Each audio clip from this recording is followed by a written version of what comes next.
Yeah,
what's up? Yeah.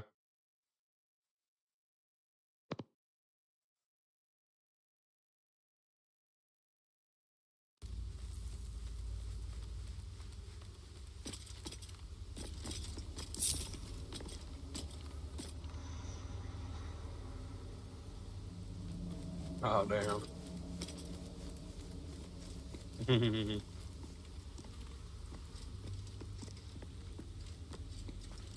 Moving in.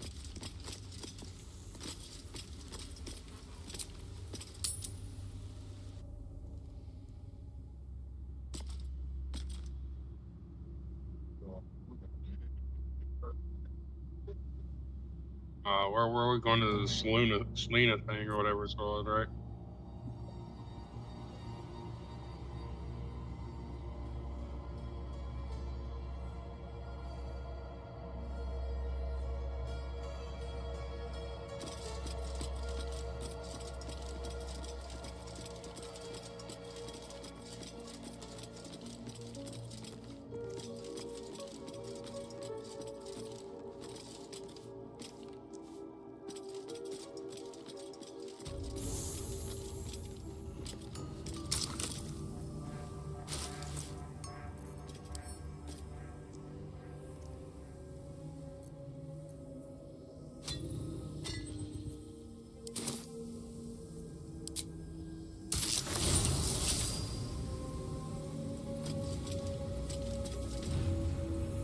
Wait. Nothing. Nothing's wrong at all.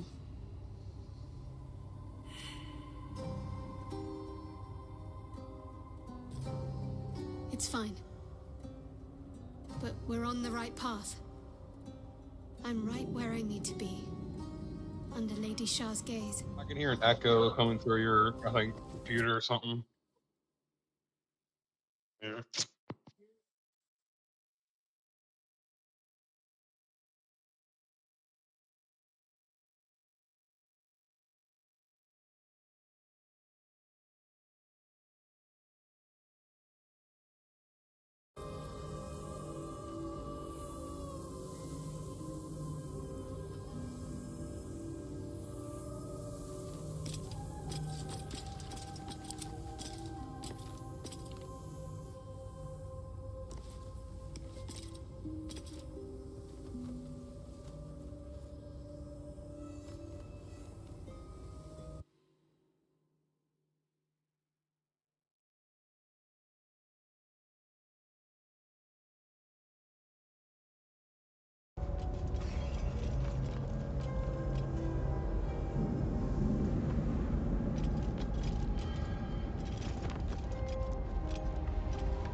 associates undertook their final preparations.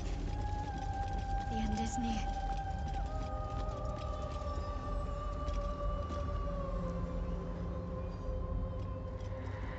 This must be the last step.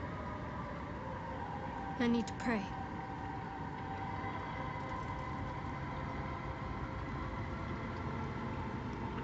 Only by Lady Shah's grace did we even make it this far.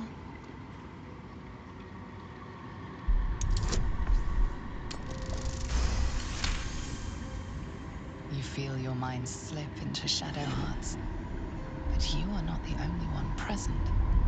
There is another, ancient, commanding, rendered from purest darkness. Shah.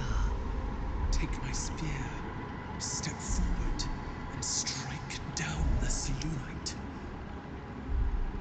As you command, Nightsinger. Now go.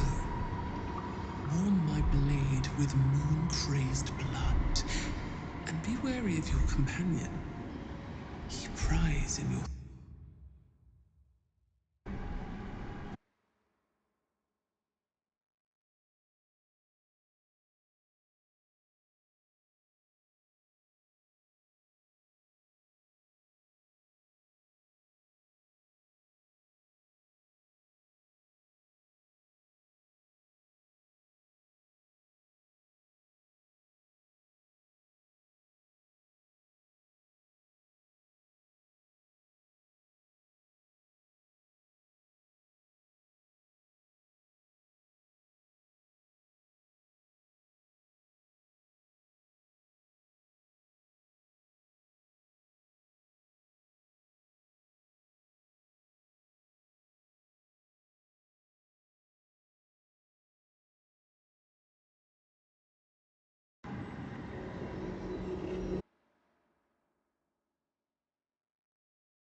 Yeah, can you hear me? No. Okay.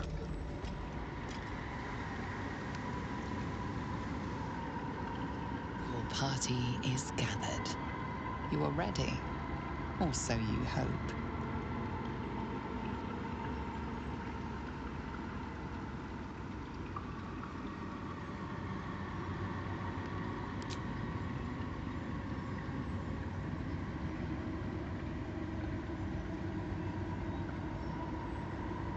I'll give it a shot.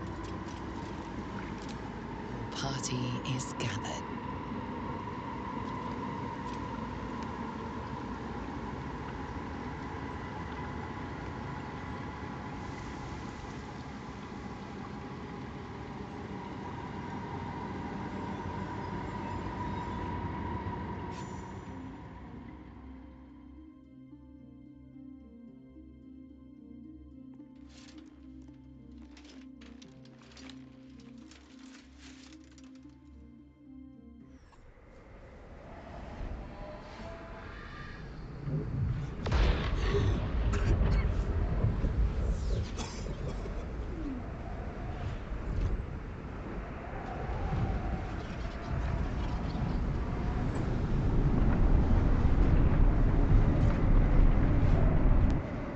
Lady Shah. I can feel her all around. This is her domain. This is the Shadowfell.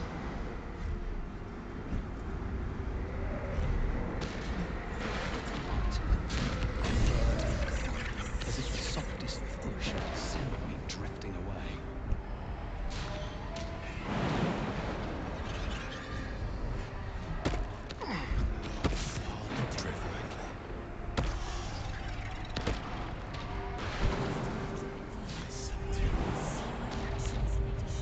Hear my words of faith.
come to seek the praise of your wicked goddess. You. Not a dagger, a spear. My Lady Shah's spear. Her fate is mine to seal. Let me handle this. The fate you seal is your own. To be a Dark Justicia is to turn your heart from everything but loss. You will know no love, no joy, only servitude, until of course your mistress inevitably discards you. And there is much she does not tell you. A terrible blood price that may extend beyond my own death. You feel Shadowheart bristling. This is important to her. But your bond is strong. You may yet be able to sway her from the path of duty to the path of light. And Nightsong is not blind to your conflict. Behind that raging heart is the restless beat of one who knows too well that her fate hangs in the balance.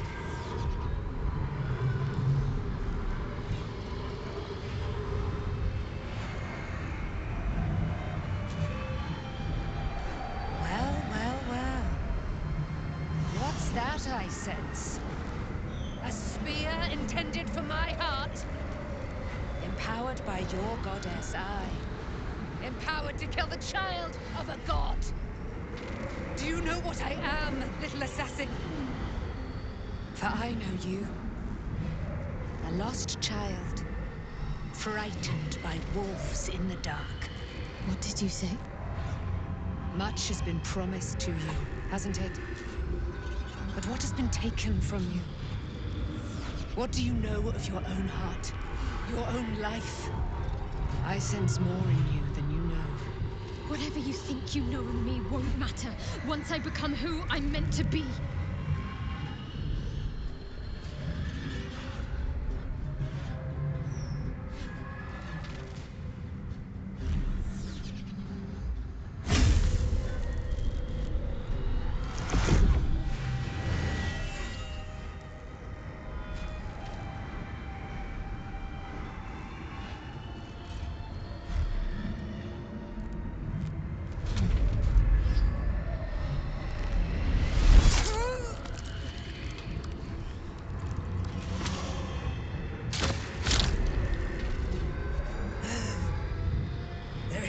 I was hoping I was able to do it, but I guess not. True death, at last. You are Shah's child, after all.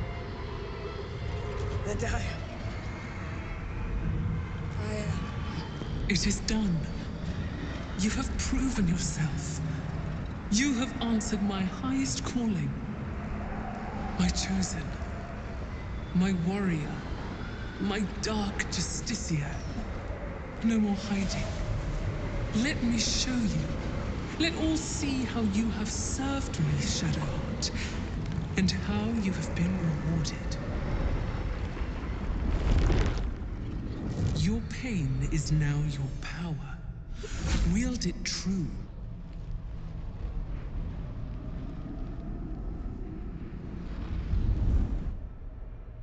My charge must be cleansed.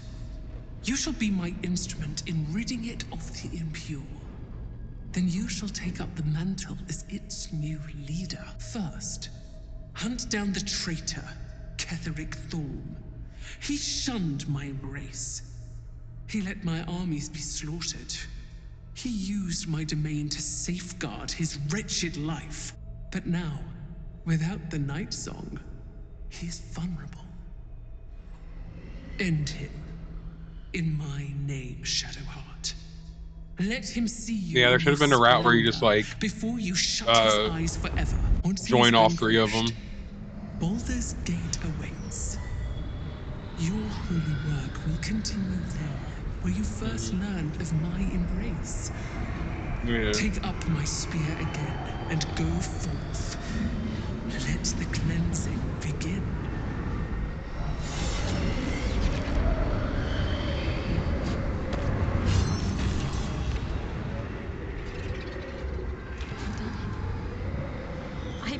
Actually done it. The Dark Justicia chosen by Lady Shah. It almost doesn't feel real. Not as glad as I am. The long overdue death of Ketheric Thorn. Lady Shah's church in Baldur's Gate has yet to be cleansed. A rot has set in amongst the leadership, one that I must cut out. Even once all that is done, more will be asked of me, no doubt. The holy work will not be done until the Night Singer's eternal darkness is restored. There is one other matter. As the chosen of Lady Shah, it is time to carry myself like one. I still carry certain vestiges of a novice. That will no longer do. If I am to lead in Lady Shah's name, I must look the part. Leave it to me.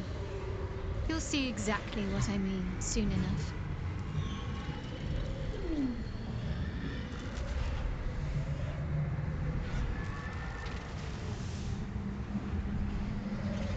You and I have markedly different ideas of what amounts to a gift.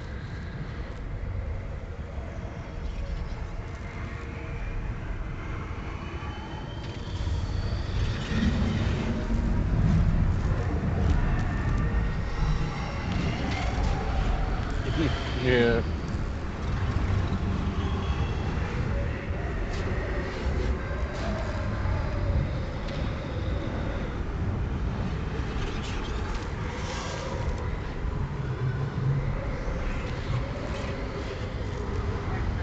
Let's see.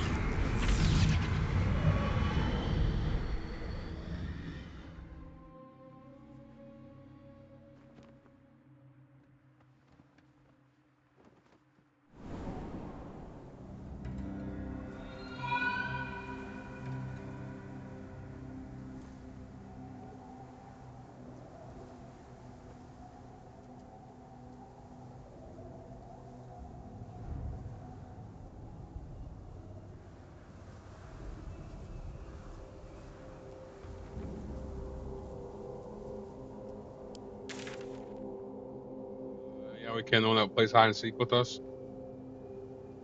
Yeah. Yeah.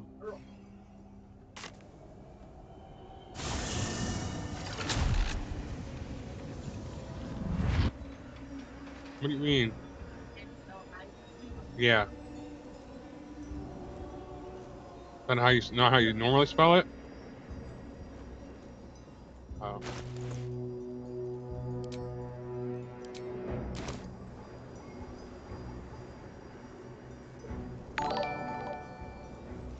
No. It's cool. Yeah. Juliet is cool. No, yeah, Juliet is cool.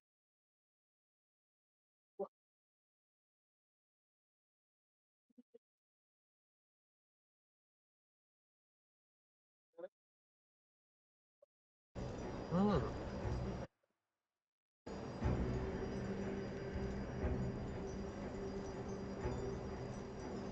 Oh, she got a beacon of darkness power after she killed the 2 to 16 narcotic damage. Always prepared, and it's a bonus action. You can use it every turn. Yeah.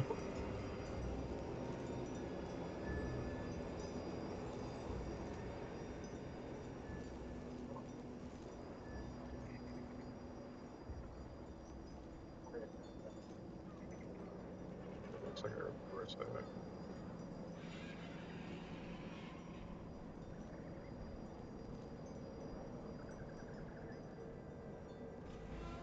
I have to ask, Astarion, do people taste different from one another when you feed? It all depends. A clean neck certainly helps. Come on. You know I'm talking about their blood. Of course, there are different vintages. Young Noble is wonderful if you can get it, but Crone has its charms too.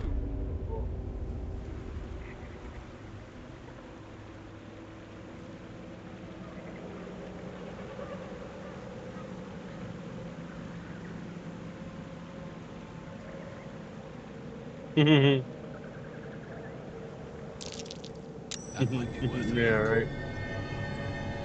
All the people that just ate.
Yeah, it's close to it, yeah. No, it's all the way back at the beginning, where we belong.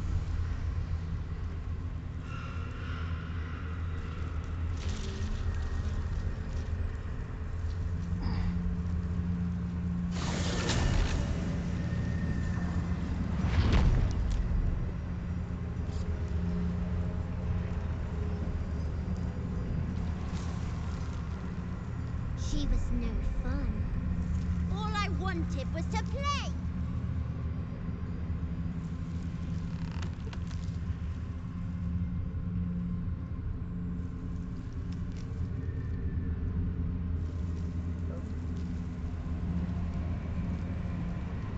Boo! I scared you. I saw it. Will you play with me?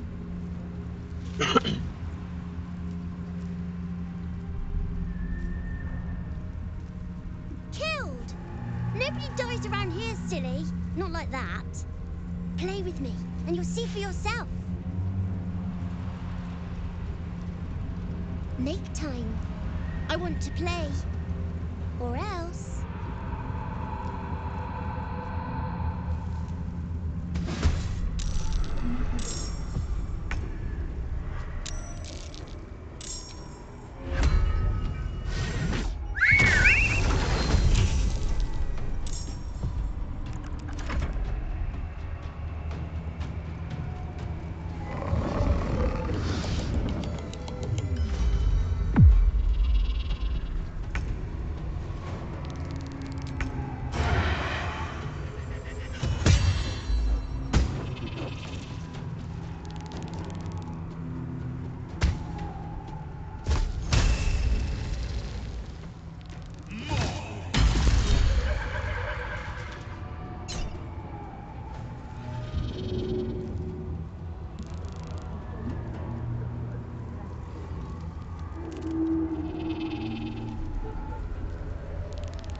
What?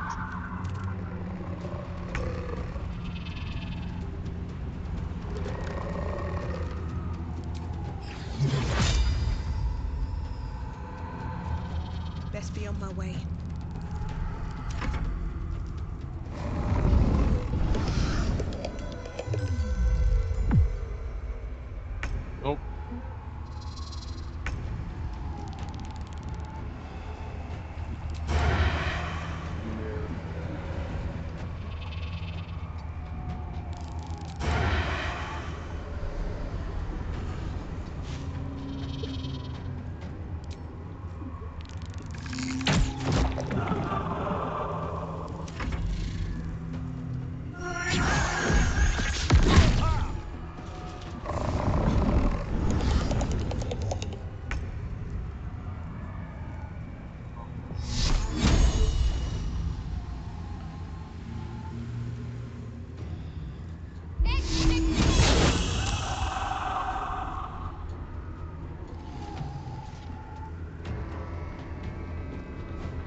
Mhm.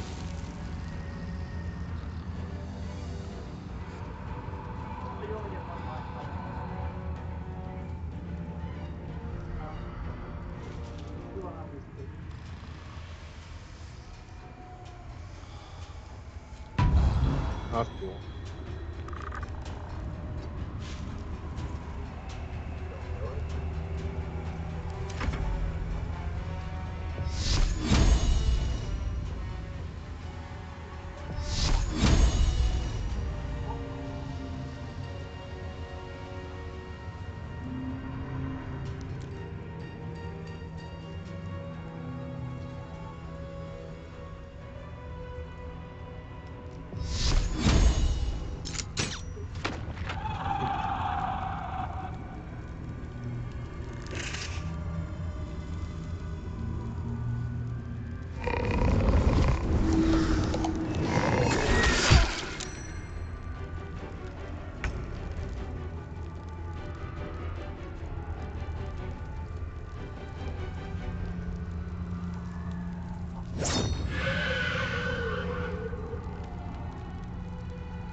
Damn, this. After she stabbed the girl with this spear, it now does 6 to 21 damage. Plus the Shar's Blessing, plus a strike that does 6 to 21 damage. That does necrotic damage for 3 turns. It creates a cloud of darkness when you attack. Yeah, that's insane.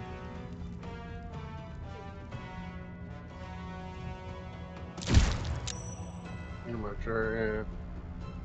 No, I didn't see it.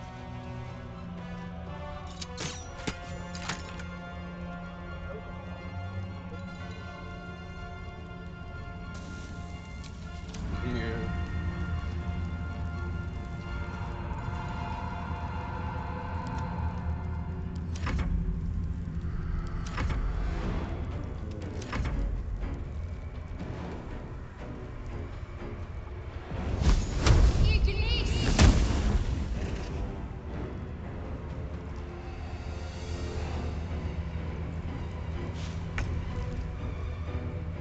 Let's have some fun.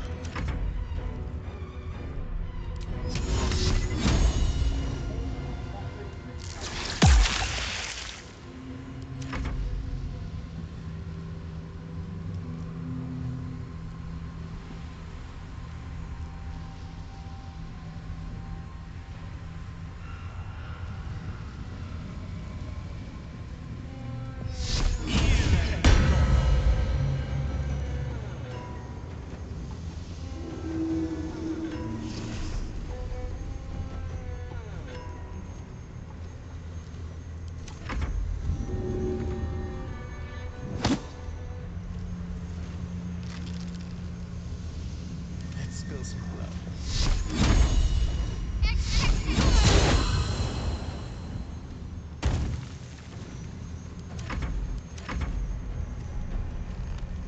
Oh, it moved.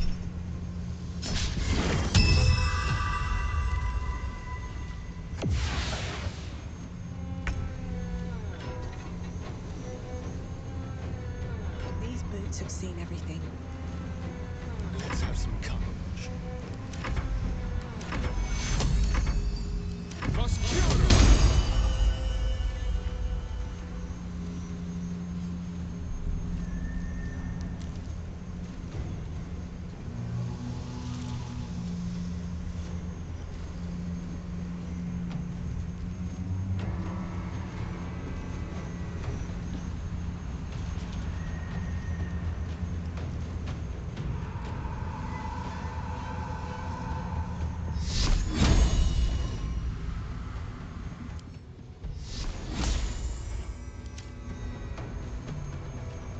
Oh, so close.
Ran off, yeah. Someone there?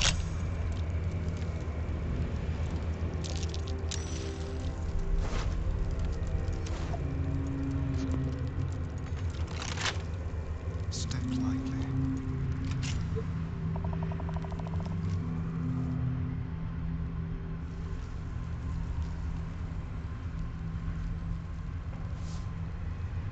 I'll just help myself.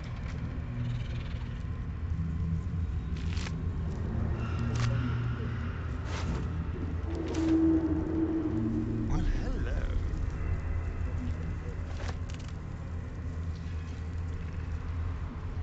Mm.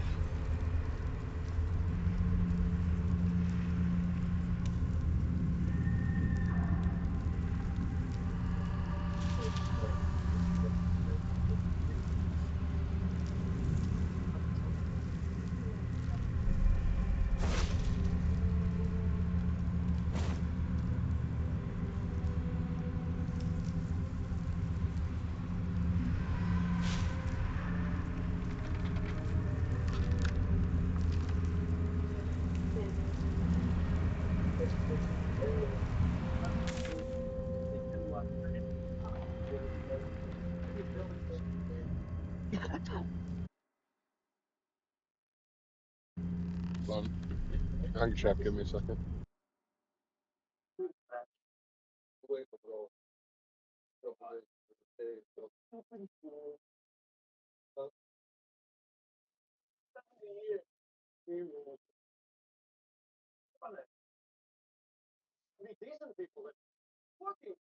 Talk real quick.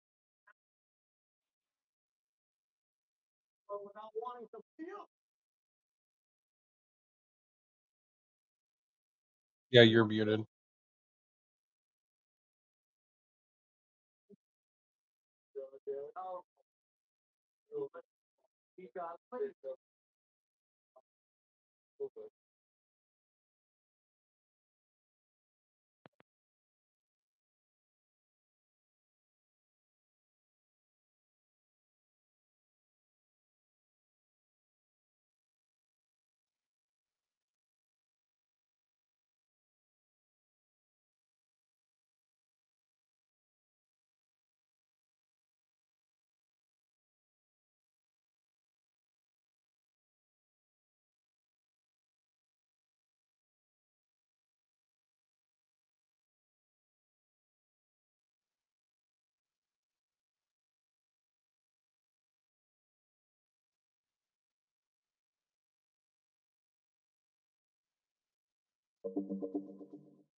Who?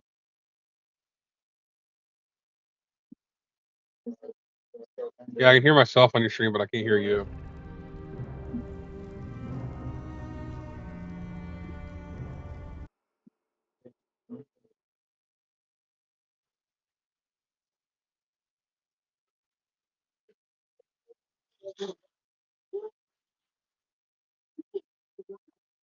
Um. Uh,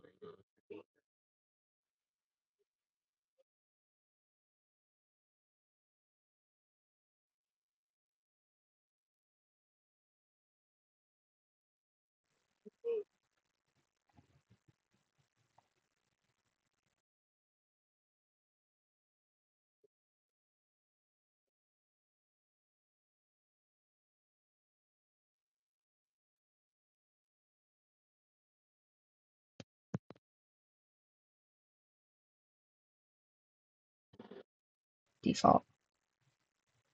Okay, how about now? Can you guys hear me now?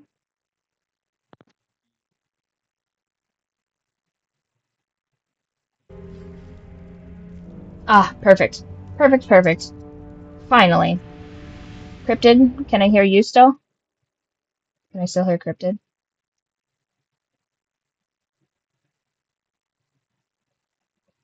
Oh no, of course. Of can course. you not hear me? Oh no, Oh perfect. no. Okay, there we go. Oh, I don't know what this thing's deal is. It's also echoing. Oh, okay, you're echoing now though. Wait, am I echoing or are you echoing?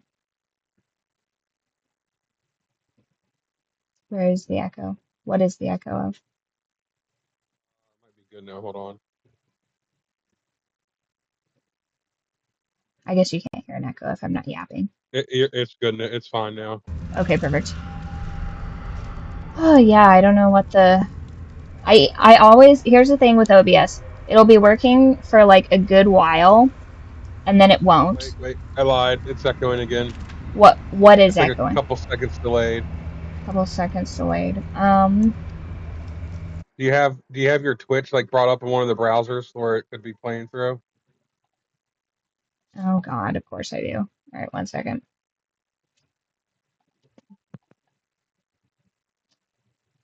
Take Twitch out of there. Do I have it on any of the other ones? I don't think so. I just have the stream together thing on here. Are you also listening to yours? Yeah. You don't have an echo? Okay. Right. Doo -doo.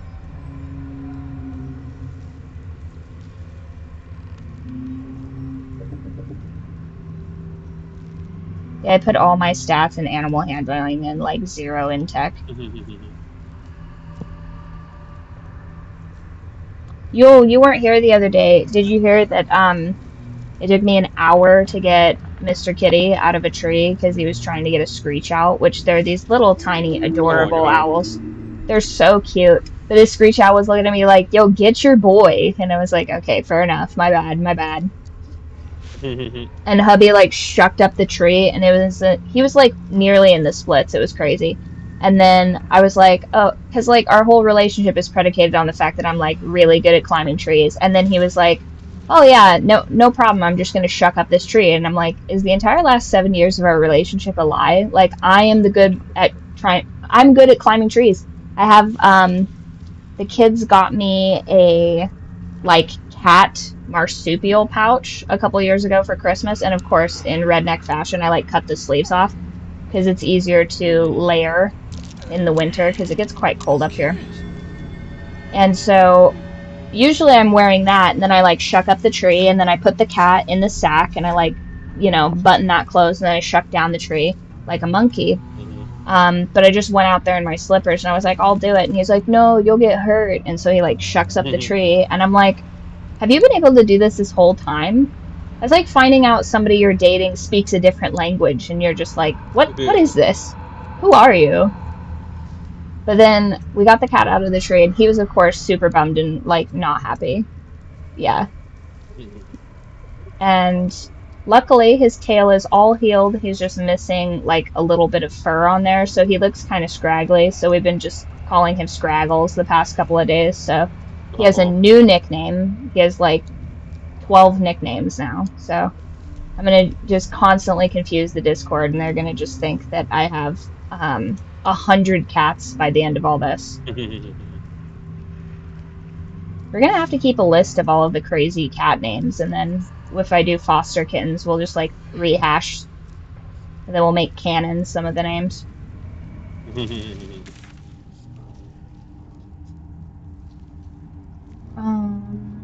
Is there anything else we like really need in the Shadow Curse lands, or are we doing like a bare bones mission where we just go kill Ketherick? I don't really know. We can go kill that one dude that has the burr that's over here near here. Yeah, it was fatty. You're right, Max. See, Max is getting pretty close to figuring out the differences in the cats. But yeah, where's the bird guy? I think he's just up and to the left, right? Where's it? So. Can I jump over this chasm? Excellent. Yeah, Fatty is canonically my favorite chore cat. He likes to go out and essentially be a farm dog, despite the fact that he's a cat. He was trained by the best. They were hunting turkeys the other day, too. Like, they like to kind of, like, corral the turkeys around, which they're not going to do anything to these turkeys. They're massive, but... But we get big turkeys up here. Do you guys get any turkeys? Oh, I'm gonna get trapped by these people again. He who was is... I think he's this way, maybe.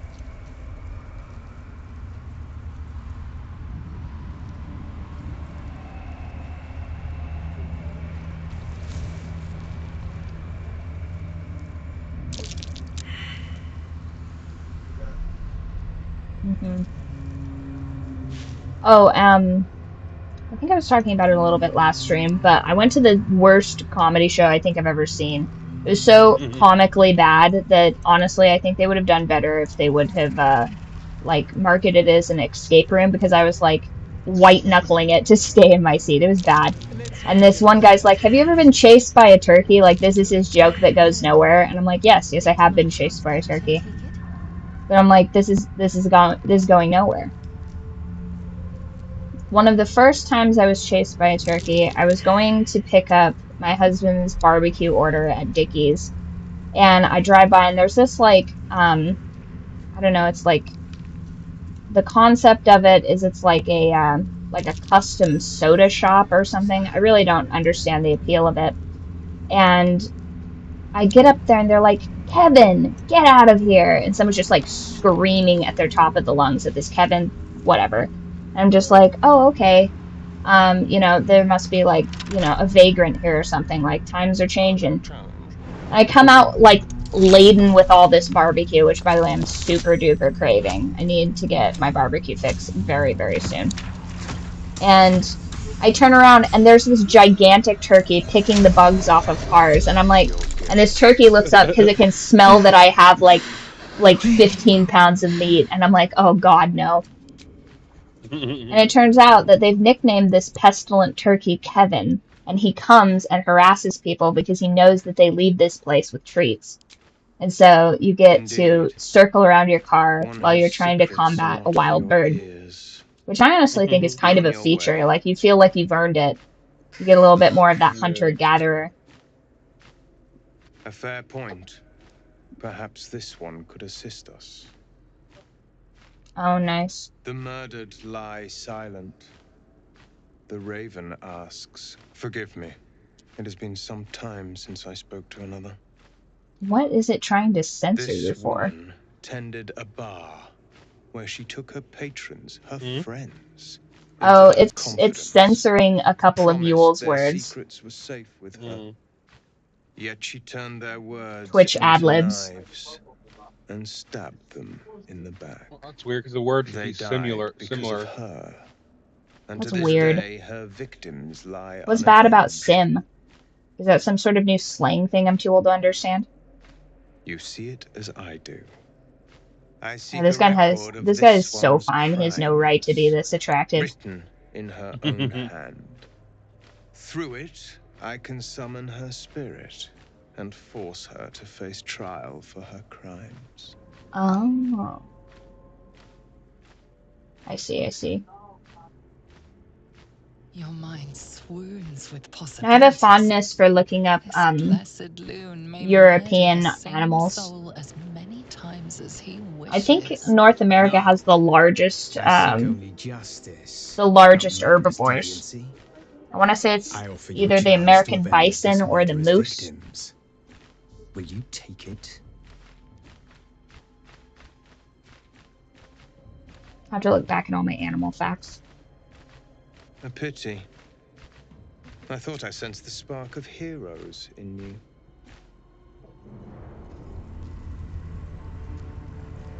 Oh, dude, you're by a corpse. That's your first mistake.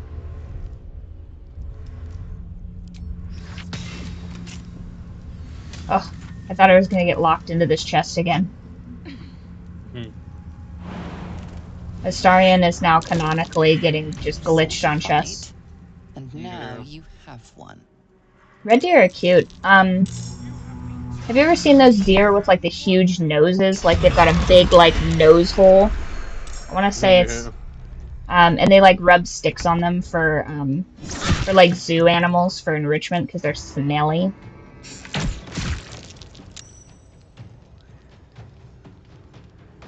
This walking lockpick is just he gets glitched, and I think it's a little bit the oh, where am I at? What It's now? the Frieren glitch where anytime he sees a mimic, he gets trapped in it.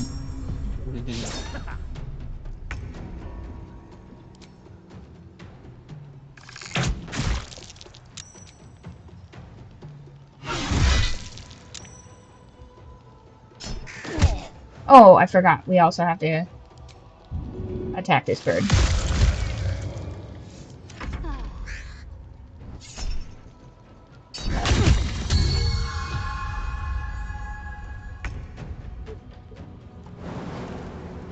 My coworker tried to get me to take his shift tomorrow, and I'm like, nah, dog, that's my grocery day. I have to go visit my Costco wives. It's very important.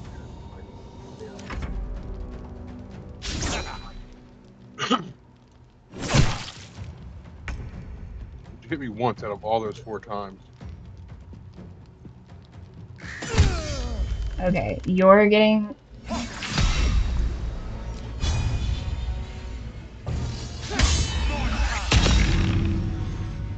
Nothing will stand in my way. I really enjoy that in multiplayer you get to kind of like double team them, you know? Yeah, Yeah. nice. Like none of this waiting politely in a line business. Yeah. Let's see. Isn't the All right, Raven like Shedheart, I'm getting your weapon. cranky? Hmm.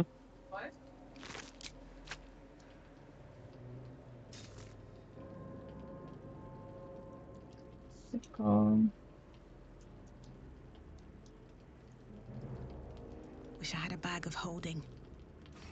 Me too. Me too. Well, now we're gonna have to speak to the dead because this Raven is toast. Hey, that'd be a good that would be a good corpse for you to throw Oh, yeah. because he's light.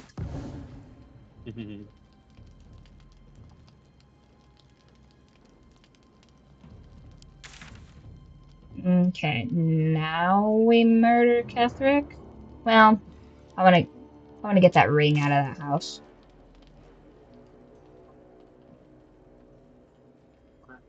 What ring is it? I'm not sure. There's just like a house inside. So like last light in, you go up, and then there's a house in a shadow curse area. Can't remember what it does. It better be cool, or I'm gonna be bummed out.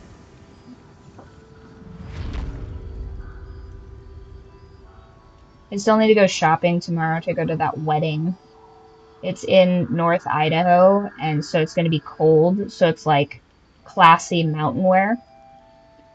So I gotta figure that out. I'm basically gonna look like I'm vacationing to like a ski resort in Colorado. Nope, I've overshot it. I gotta go up here, I guess.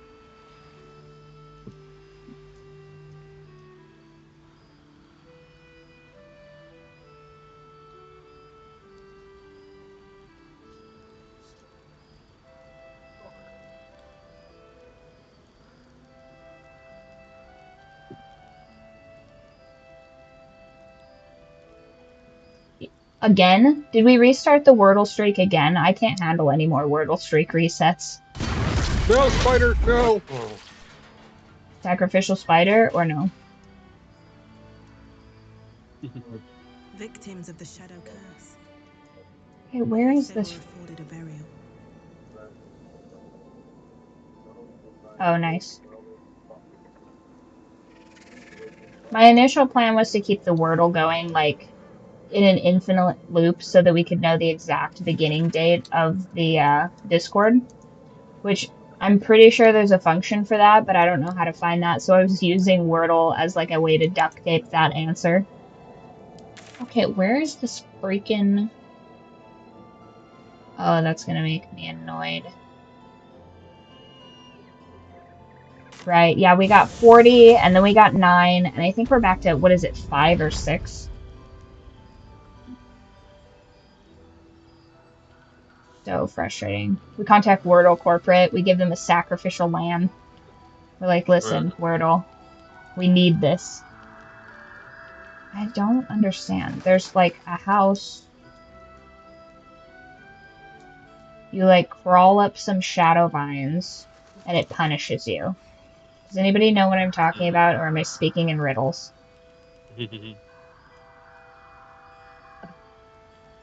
There's like some nasty little grabblers under here or something that you have to defeat.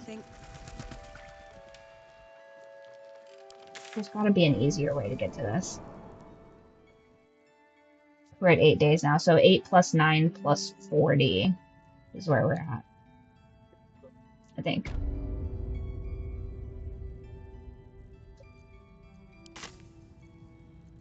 I was gonna say, who turned out the lights? Oh, better than nothing.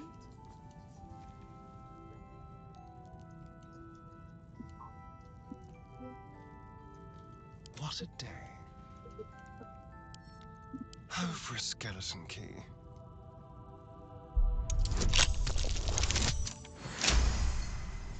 Natural 20, baby! Okay, excellent. Subtle steps.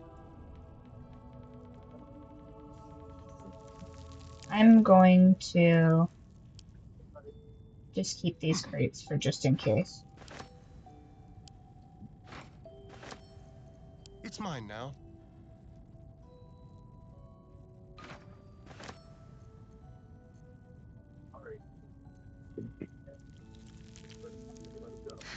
I've got a long road ahead.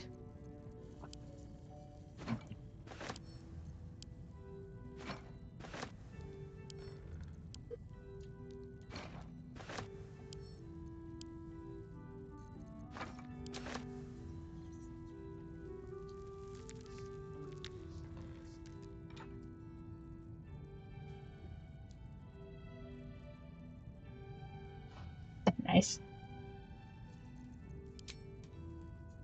What? No, not sleeping. Attacking this wall.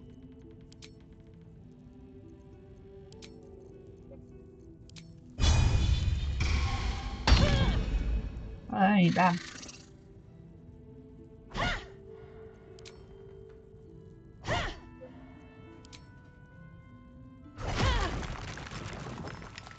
Can't slow down.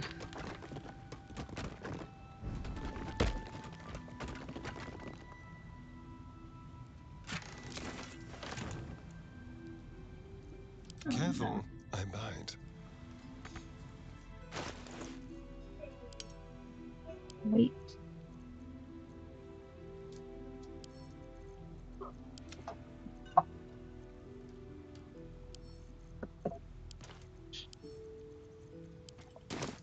Let's go.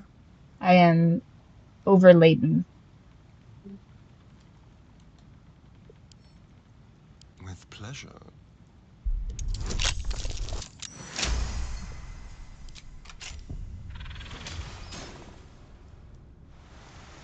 Okay.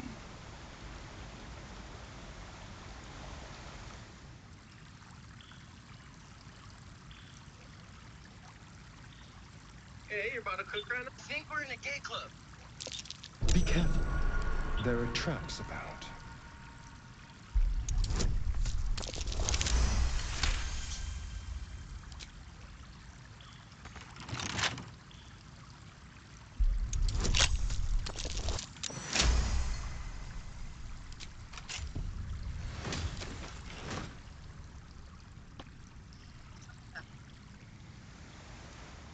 Where are the roots?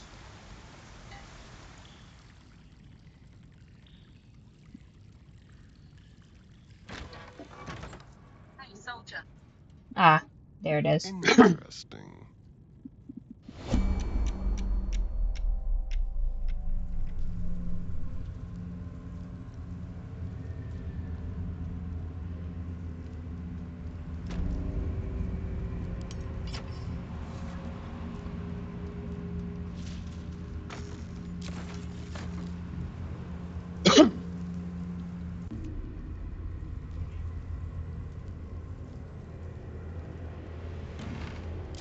What? No.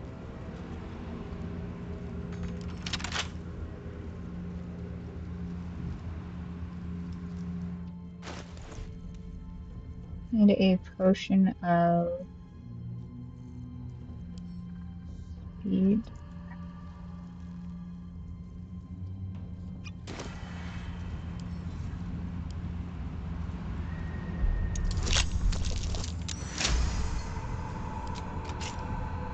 Go back to camp real quick.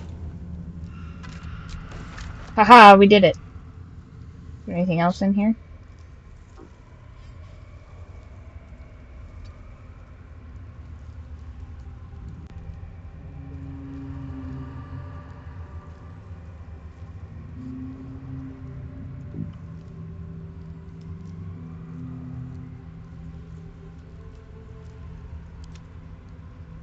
And just spell that spider.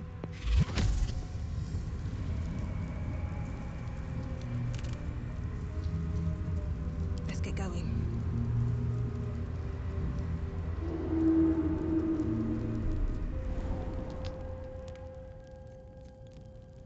Oh, okay, we can both go down at the same time. Nice.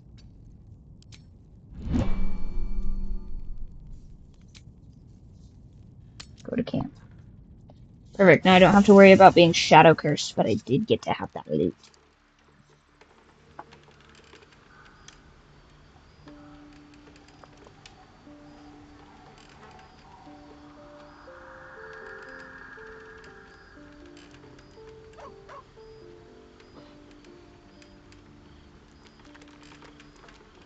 Here, this meme I just got in the chat.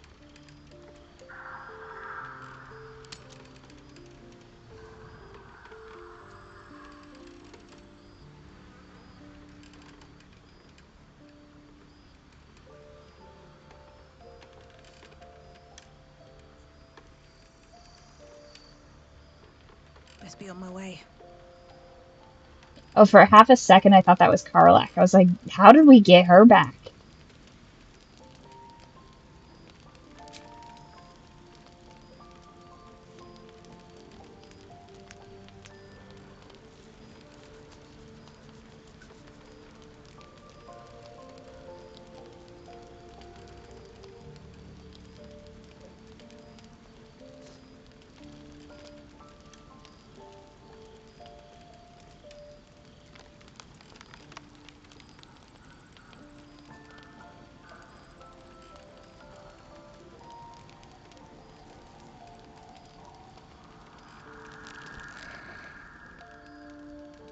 Still no Halsin coming to kill us? When will our misdeeds become punished?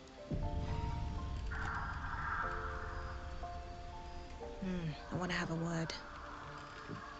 We can talk later.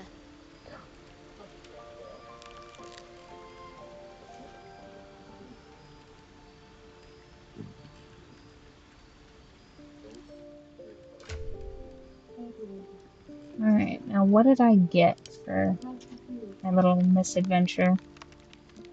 We have all the crates we could possibly need at camp to climb on. You can have this Dark Justiciar.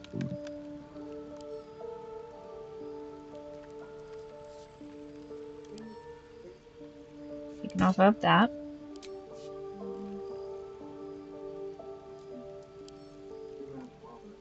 And where's?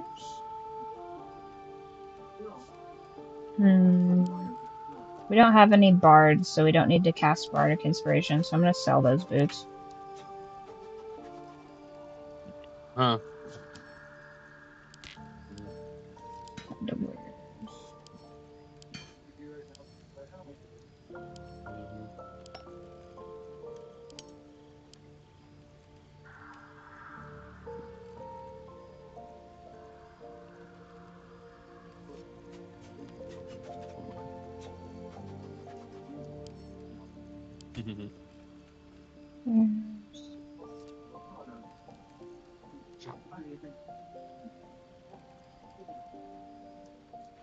Notice anything new? This hairstyle is closer to Lady Shah's own image. I did it to honor her. What do you think? Have you ever considered entering into politics? You've some form with giving non-answers. What does her hair look like?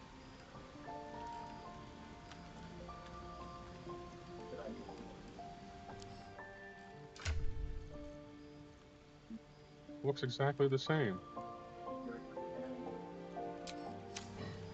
Look, I cut a half an inch off. Can you tell? Ridiculous. Trust no one. Has a spiky crown. No, it's had that. It had that before, didn't it?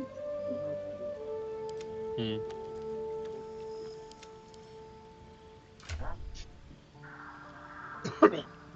Oh, does she have a spiky crown now? Oh yeah, she does. But wasn't that there before? I don't know. I don't think it was. No. I'm gonna look it up.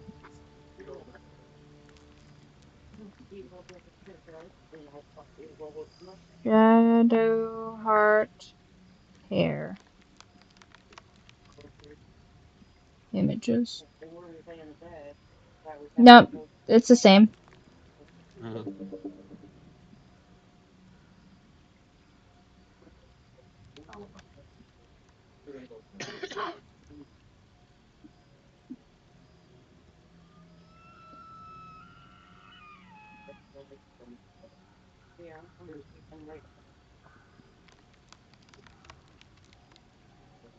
She doesn't have baby bangs anymore. Is that what it is? She should just have like a literal. No, oh well. Did she so just no, it's cut her? white if you go the other way. Right. Did she just cut her bangs? Because that's honestly that'd be pretty funny. Like if, yeah, I think in her act one she's got straight across bangs. Yeah, it's parted now. She literally just changed her bangs. That's hilarious. Oh, that's funny. That would be what she did. Do you like my new hair? It's just the same, but bangs. It's like, oh man, if I had a nickel. Hmm. Oh man, how many of these Orphic bombs do we have? Let's move. Okay, so now do we murder Ketherick?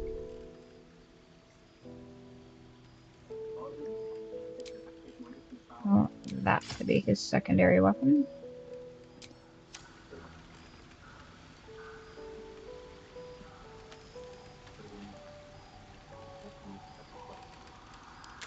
I'll just sell some stuff at Moonrise.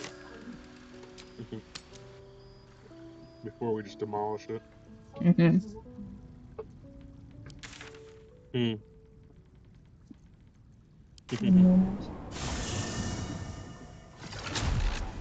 uh, To Astarion's original camp question, what do you think elf blood tastes like? Like if you had to guess. Oh, are they already against us? Are they really gonna be really? I think they might make this an issue. If so much as a rat crosses that bridge, cut its throat! Ooh. Well, what if I go back and change my appearance? What if that's what we do? I want to be. what are you trying to do? Oh, they're on the high alert Oh, are business. they? Yeah, they're not happy. I am going to make myself into. Can I make myself into an orc? That's a half orc, Oh wow. dragonborn, elf,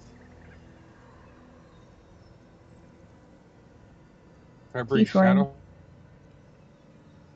drow, human. So Astarion's gonna look like a big orc. That's what he's gonna do. Have a lot on my mind. And, well, And in it. I wonder if I can disguise myself. Do we do disguise self?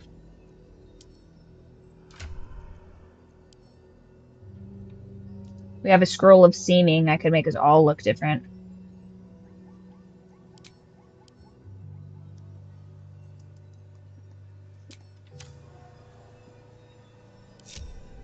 Okay. I'm gonna send Astarion in. How delicious.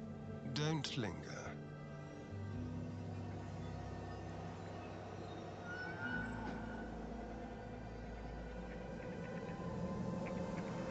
A person they've never seen before is going to approach them.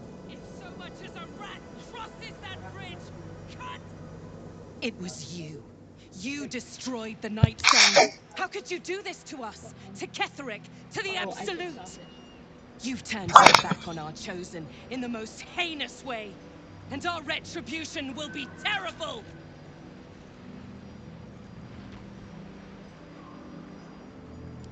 Oh, can I trade with her still? Okay, nice. Buy all my crap. What? Oh, she's poor. Fate worse than death. Oh, lame.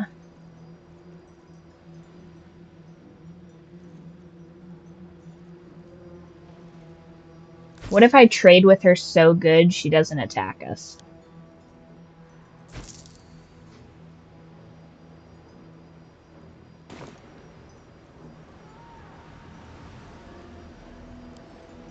I'm gonna pop back over here. Oh, you guys are here? Okay, good. Yeah. So it turns out it didn't matter that I looked like a completely different Never person. wanted the easy path.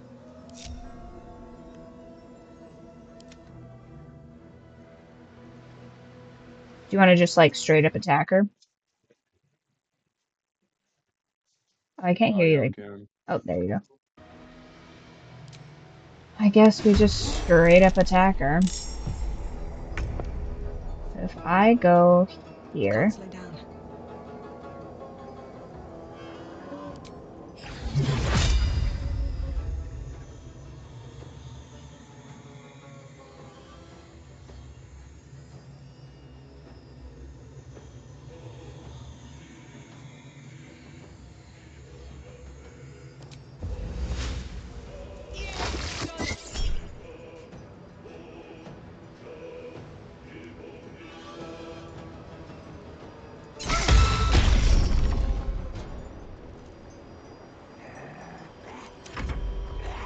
rude.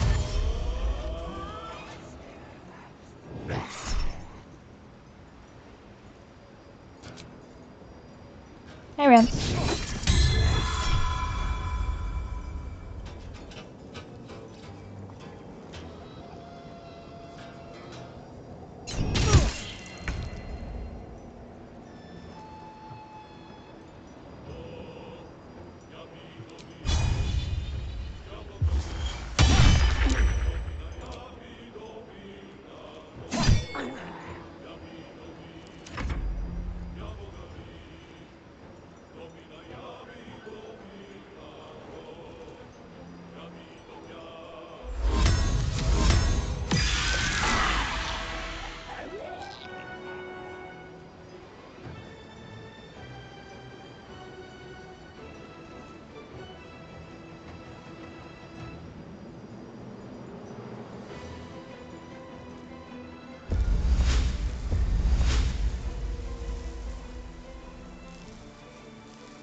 Oh yeah, we gotta get that guy. Hey, Rance.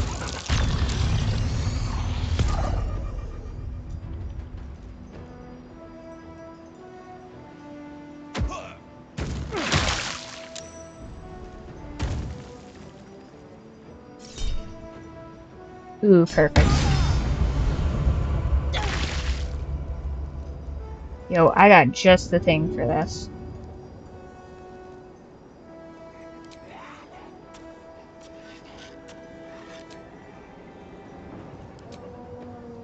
Do I not? Do I not have just the thing for this?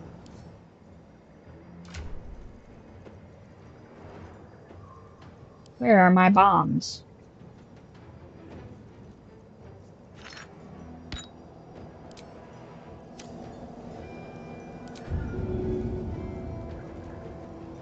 My most precious bomb. All right.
Oh, yeah, we definitely gotta kill that guy.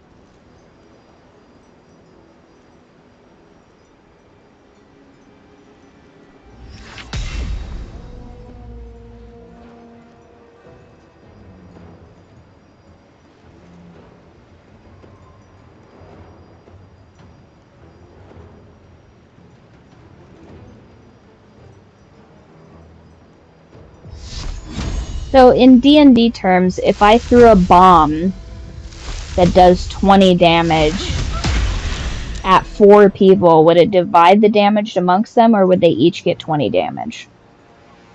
I think they'd each get 20. They'd each get 20. I think. I'm not sure.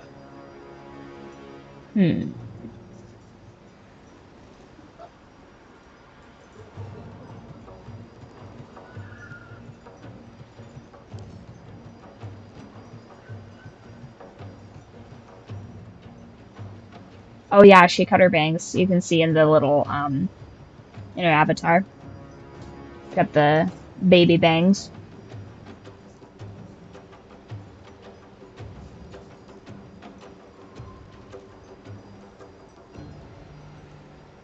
It's the real reason Shadowheart goes evil, because we didn't notice that she cut her hair.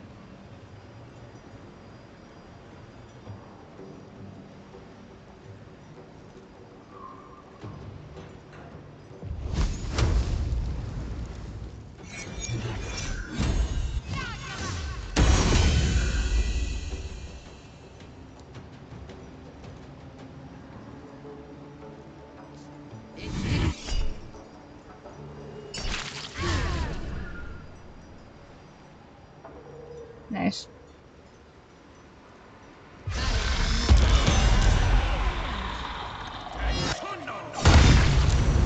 She didn't take any damage, so it must be the outermost one.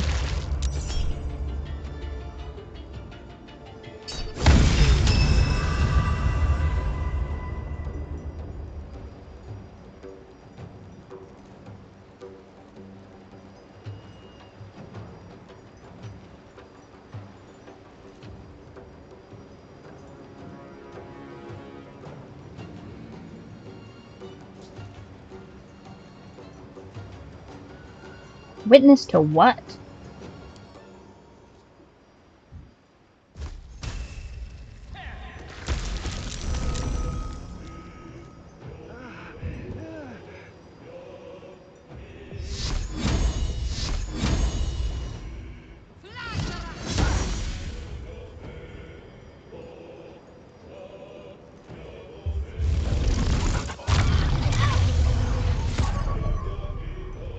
What was that?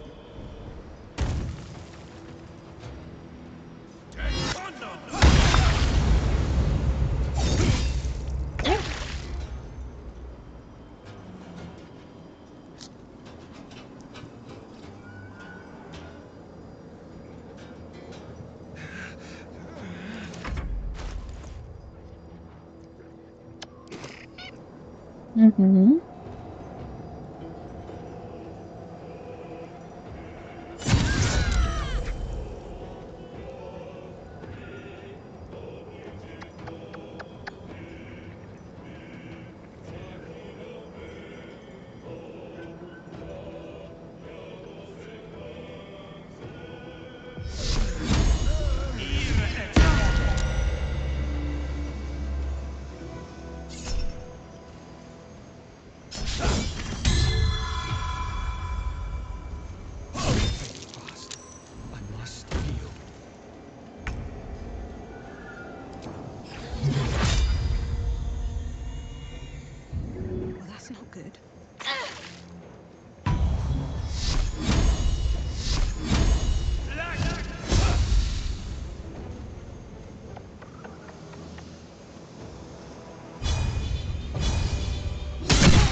Another parasite.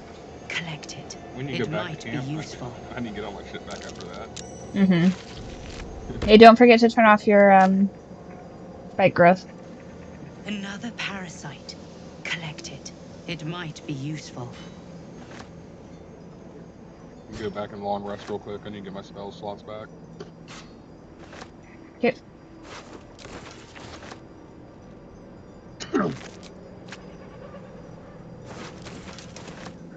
Anything of use?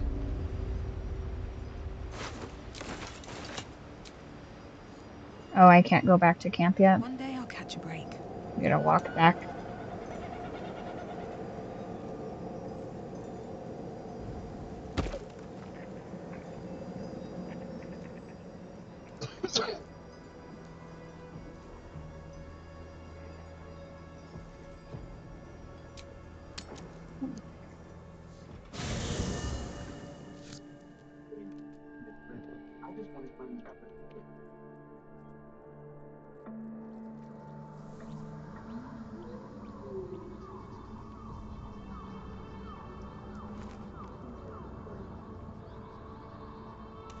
You want 2 of these parasites? Sure.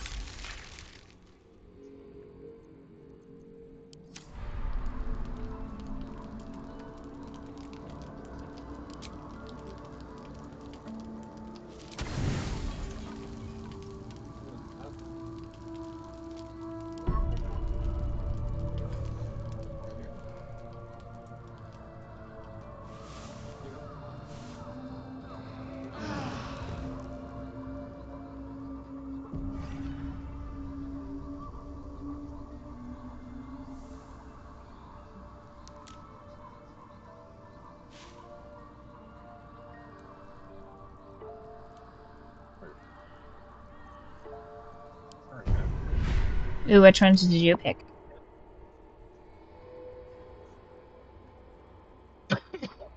Favorable beginnings. I think I already had that because I'm a Dark Urge, but it might be a different one.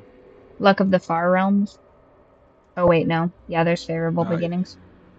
Yeah, but I had to do favorable beginnings to get the luck of the Ooh, ability drain. Stage fright. Perilous stakes. Should I bring Zones. Minthara in with us since they already hate us? Oh, yeah, we can. Probably, I don't know. Who do you want to swap her out with? Or swap him out with?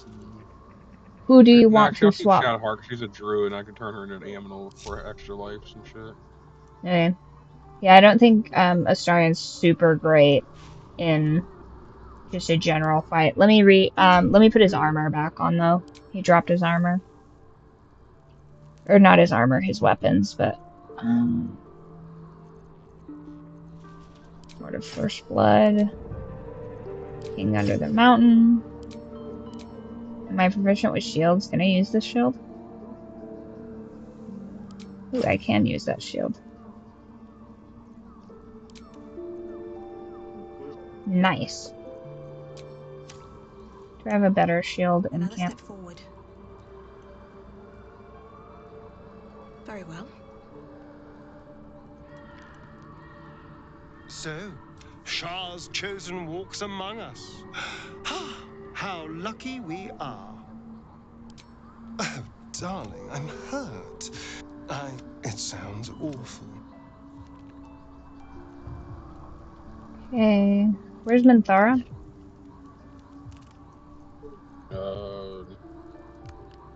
Bottom left, I think. Okay.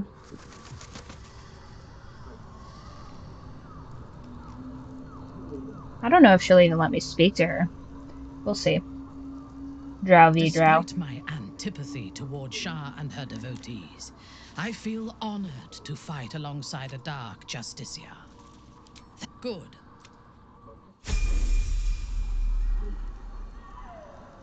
Yeah, I'll give her to you. You want to level her up how you want her? Yeah, sure. I'll give you Shadow Heart. Word.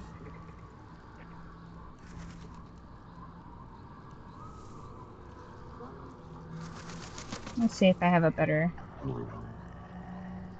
build at camp.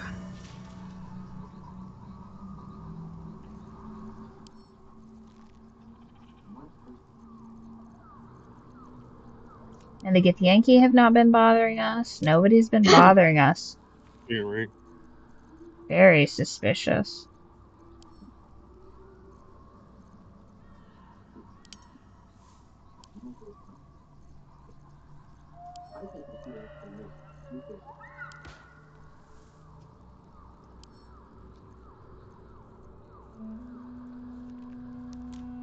Pretty.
Oh, that's Jaheira.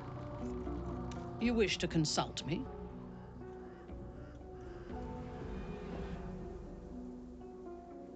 A disparate collection of vagabonds and strays. Did you have anyone particular in mind?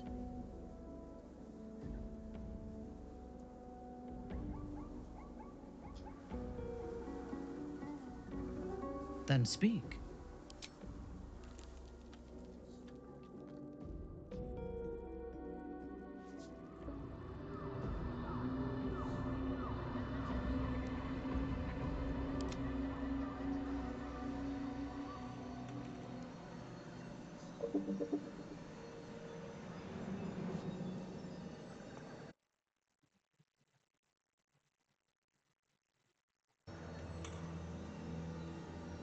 Oh, I see.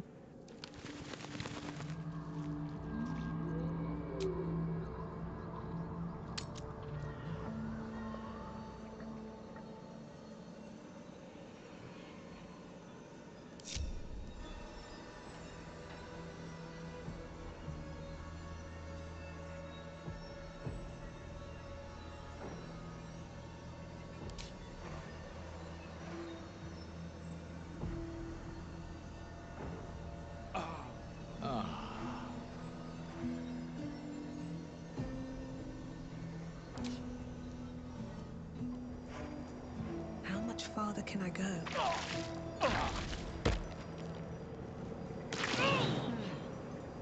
Seems like the best way.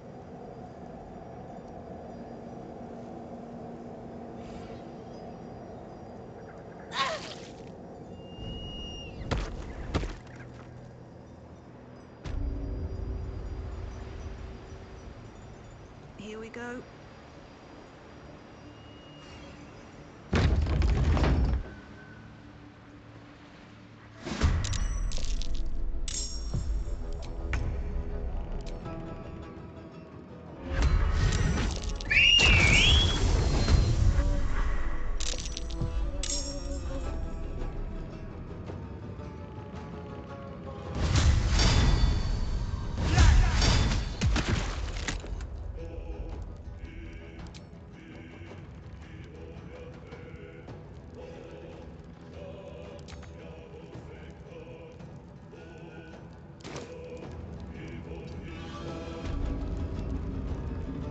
What should I do? Got to press on.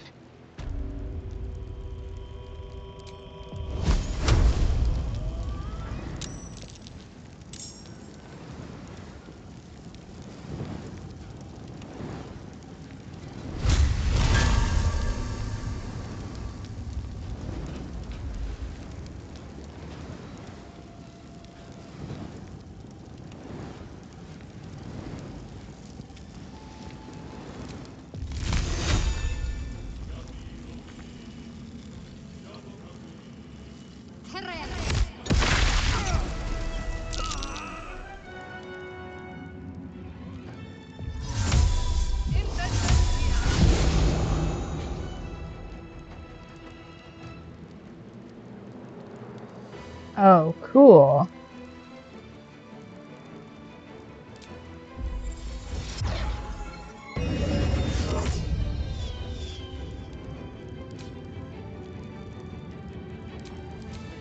Blood comes easy these days.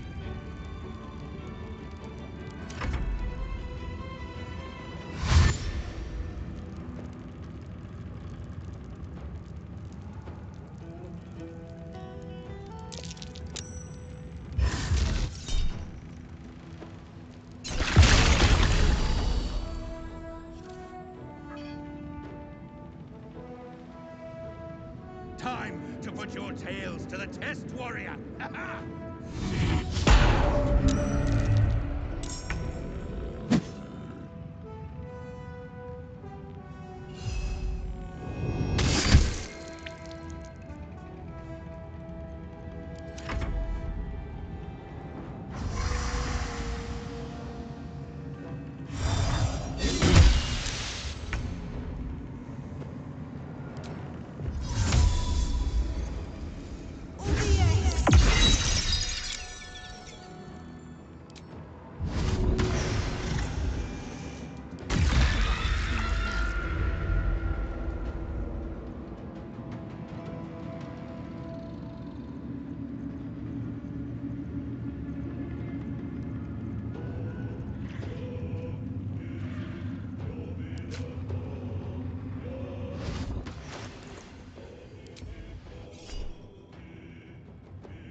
Hmm.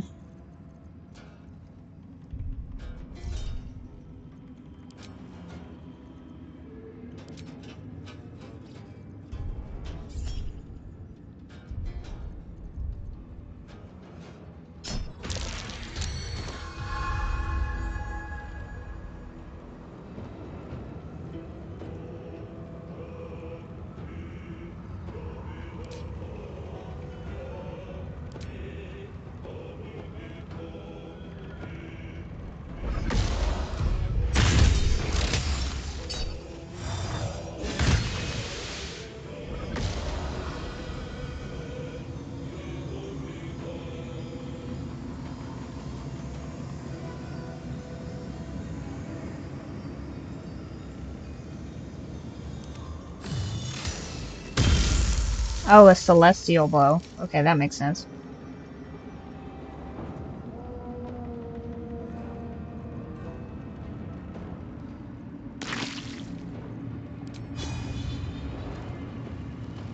Fall, damn you.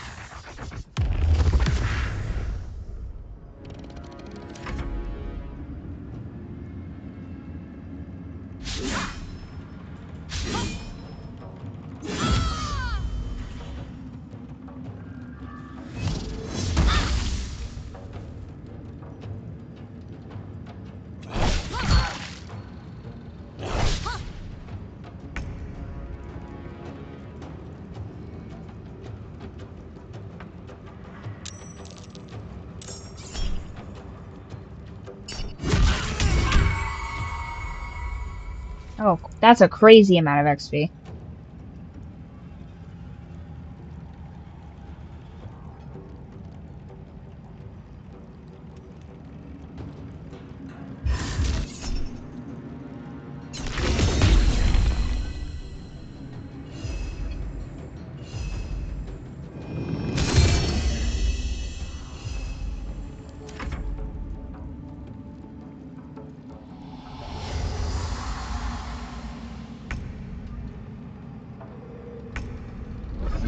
With haste.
Have to keep going. Talk to me.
Crazy.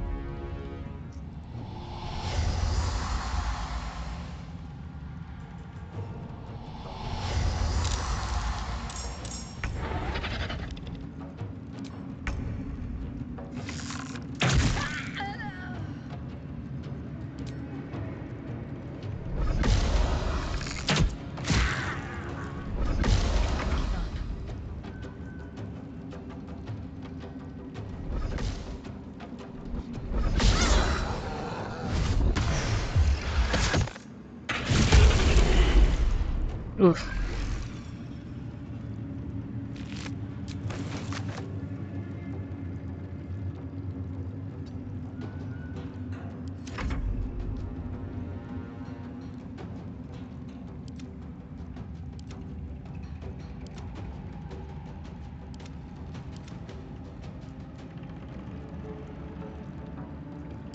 Can't even catch my breath.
Concentrate.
Oof.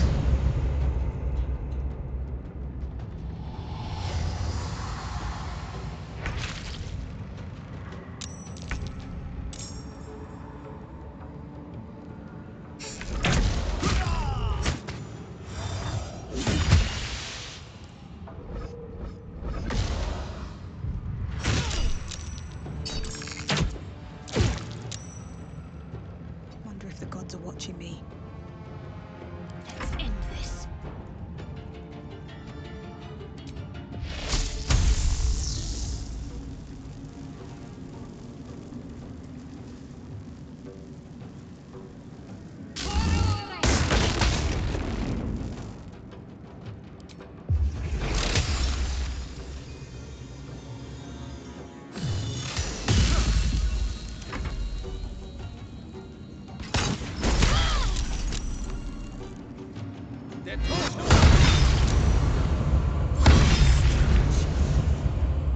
grievous wound.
Seems simple enough.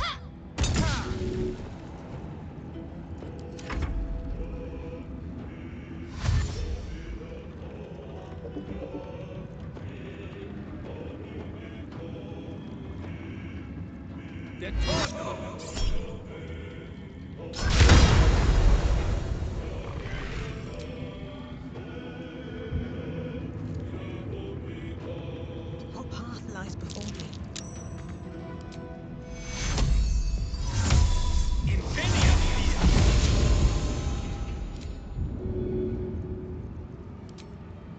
First step is the hardest.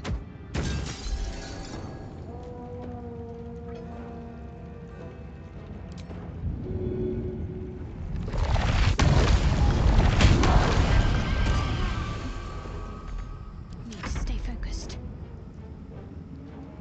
Heading there.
should probably go long rest before we do another fight. Right. It was intense. Yeah, this Oh, fight's so much harder when you're having what's her name? Her Harper.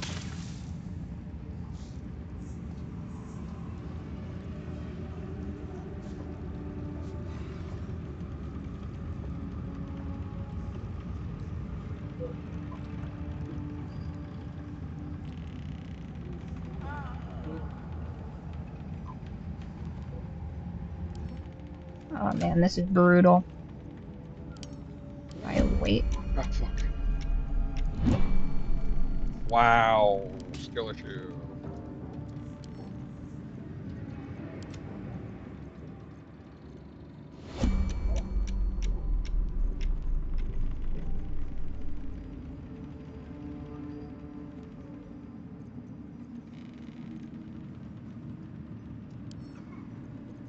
Into camp.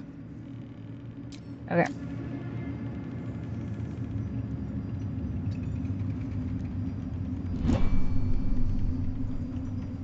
What's hiding here?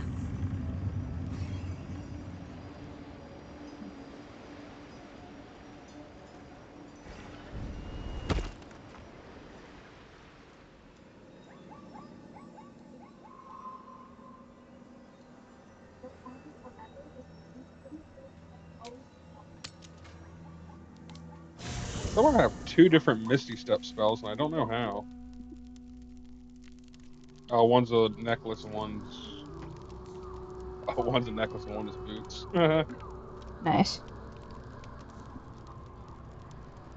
Does that mean you can do it twice, or does it still only let you do it once? I think I could do it twice. Nice.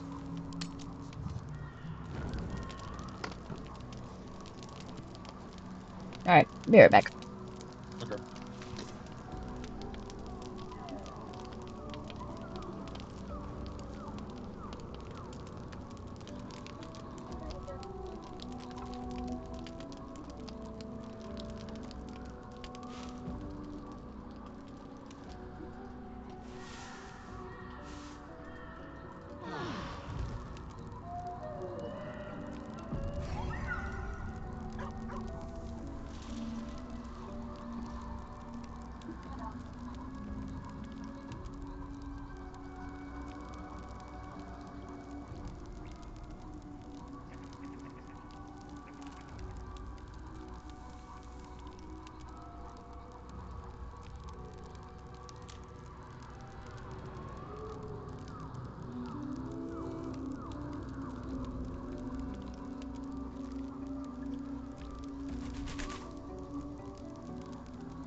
Ooh, is that one for I me? need a quick word.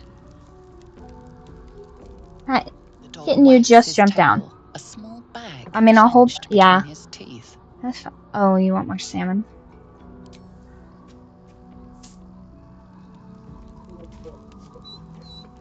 What a good He dog. gives in and surrenders his find to you.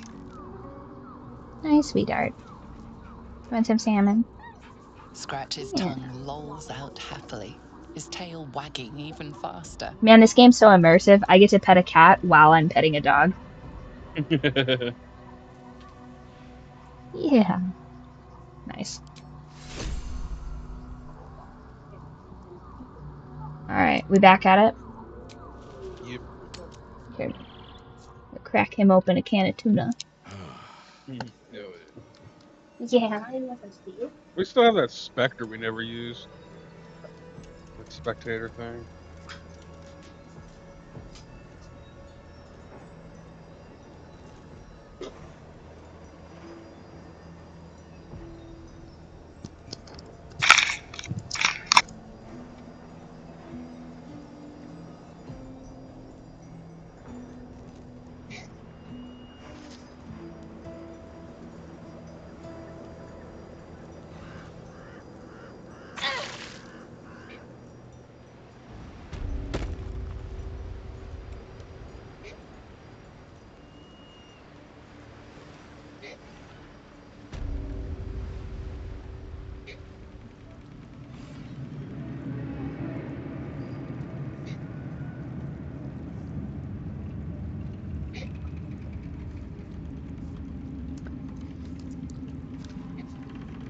grunts. Oh.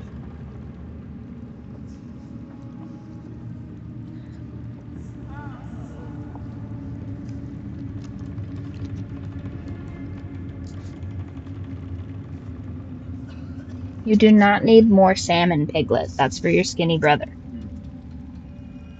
Is that blood? No, never mind.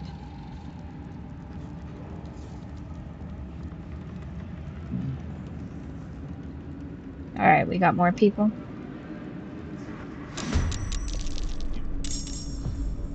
Onward.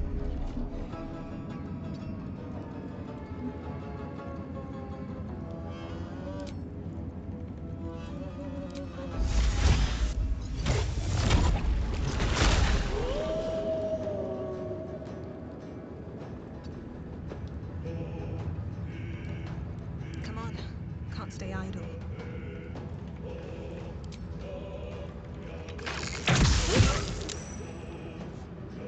Critical miss. Love to see it. I'm ready.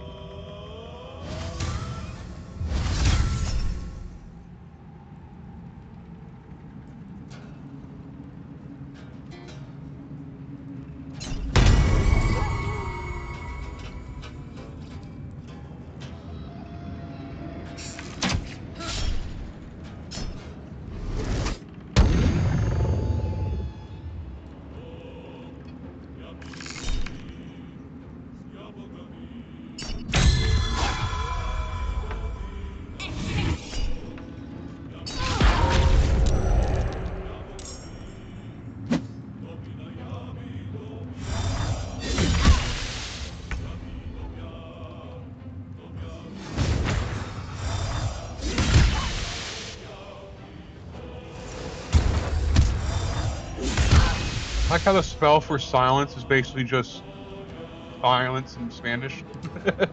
Nice.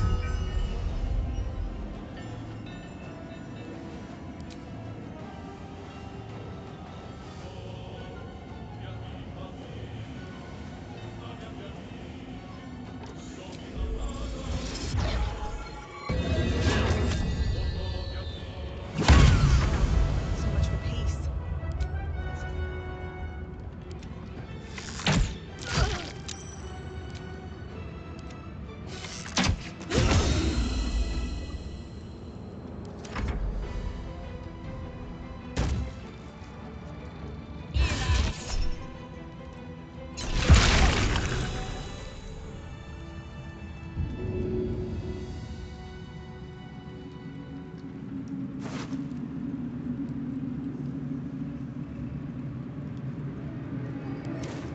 I have to make a rule for myself to not pick up anything that's not a magic item.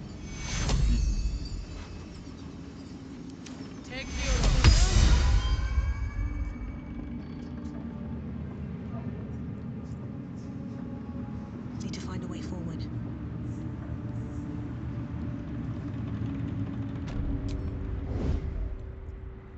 Alright, I want to switch this to that. Secrecy above all.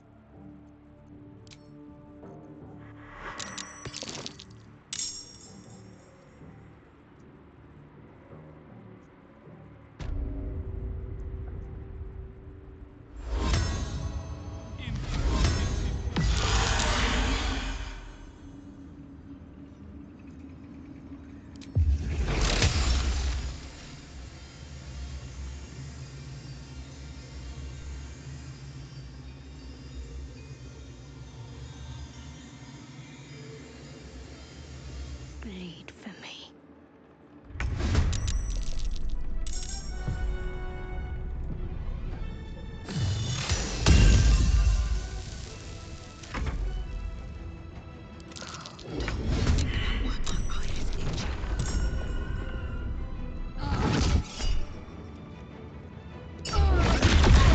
Honey, do you know that affection for you is the only thing keeping that cat from eating his brother's dinner in its entirety? The only thing that will stop his gluttony is his love for you. That's kind of sweet.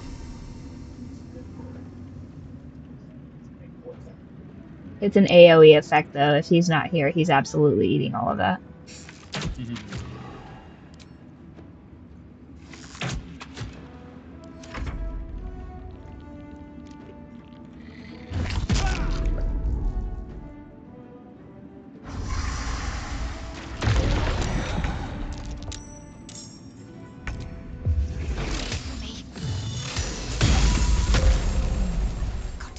Man, we're getting a ton of XP. Yeah, we are.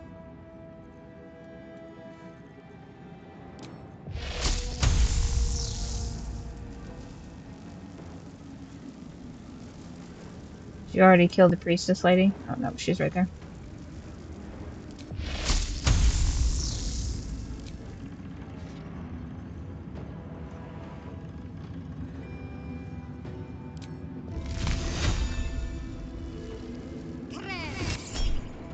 Hi, sweetie. Hold on. I'll make you a snuggle spot. Come here. Yes.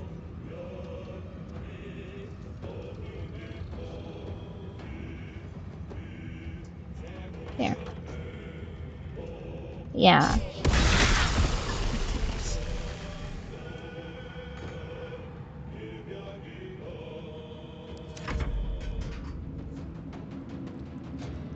Mm-hmm.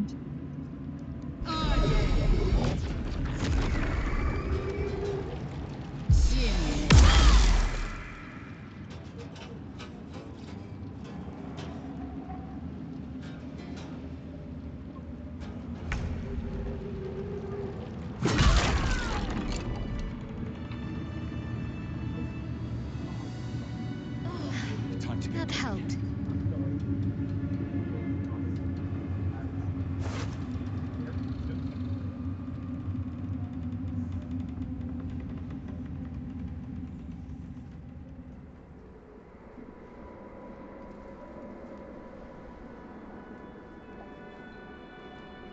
You. What have you done? What have you done to me?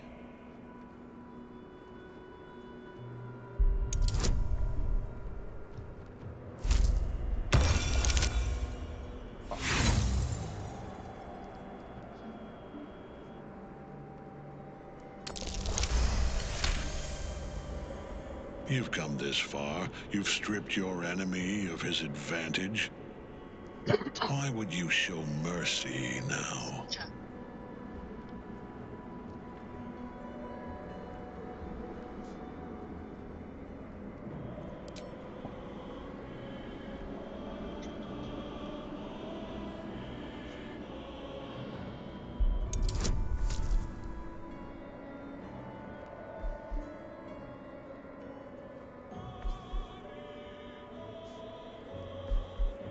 There's no way I'm passing this skill check.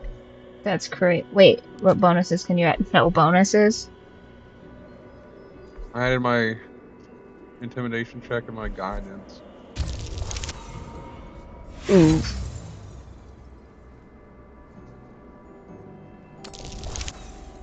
Fuck. Alright, one more time. Oh. Needed 2 more. I'm gonna do it. We can get them back easily. Oh my gosh. Is this gambling? Is this what gambling is? Listen to yourself. Right. A mouse who fancies itself an eagle. I will not be threatened by a thrall, a slave, a mere finger in the fist that will crush who and when I demand. Bow before me, before the absolute. Bow!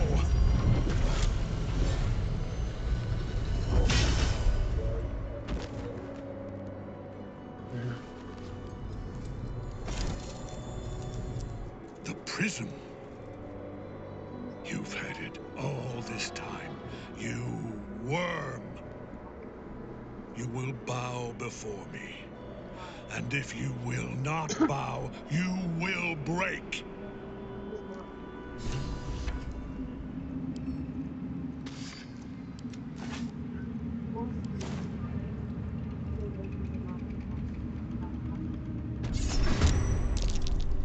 Oh my gosh, there's so many of them.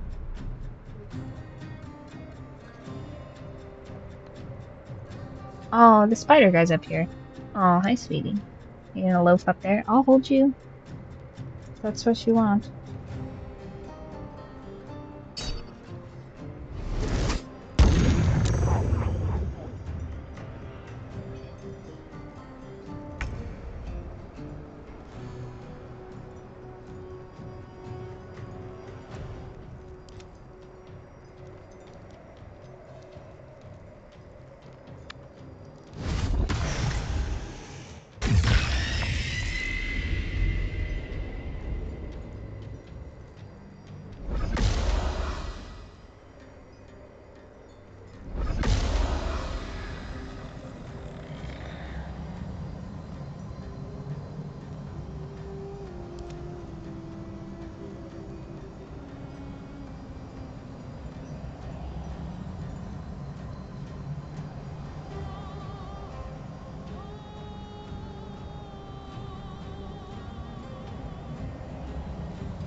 Nice.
Have to keep going.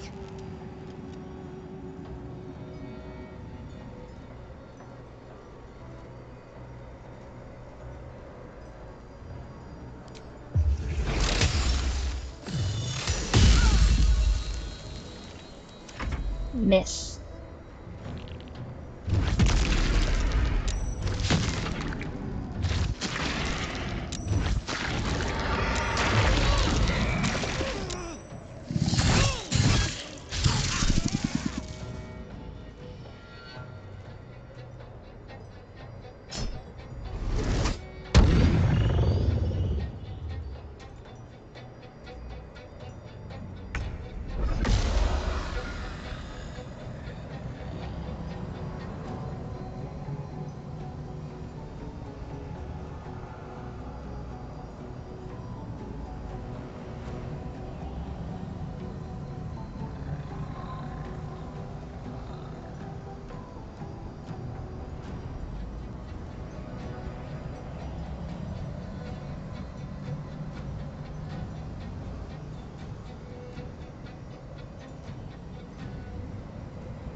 Focus your attack, soldiers.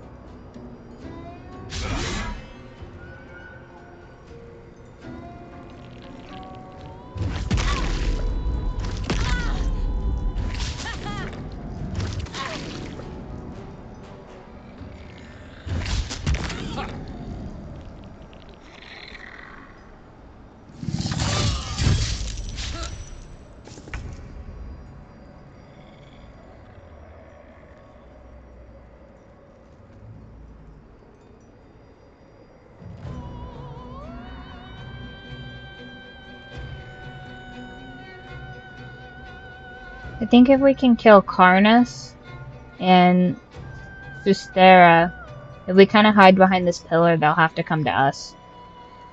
Then we can avoid these direct attacks. Nice. So you're invisible. Perfect.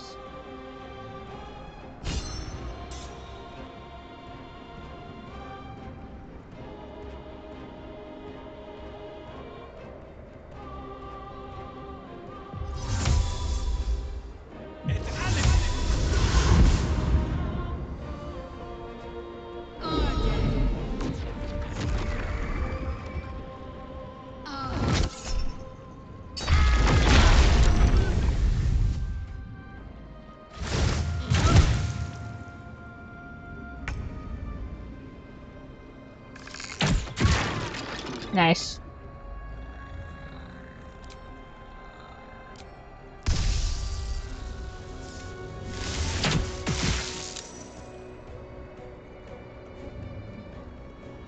One day, I'll catch a break.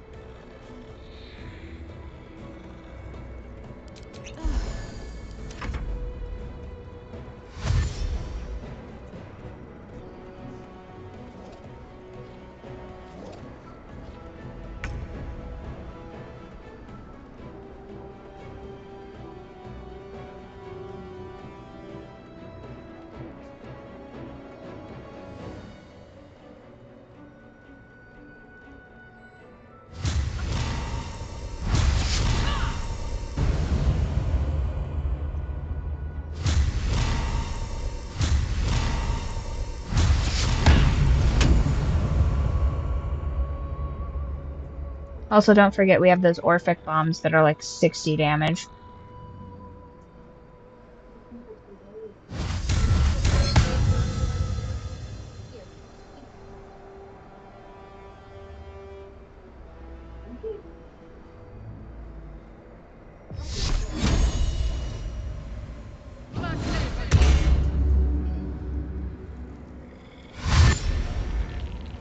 Yeah, gap closer.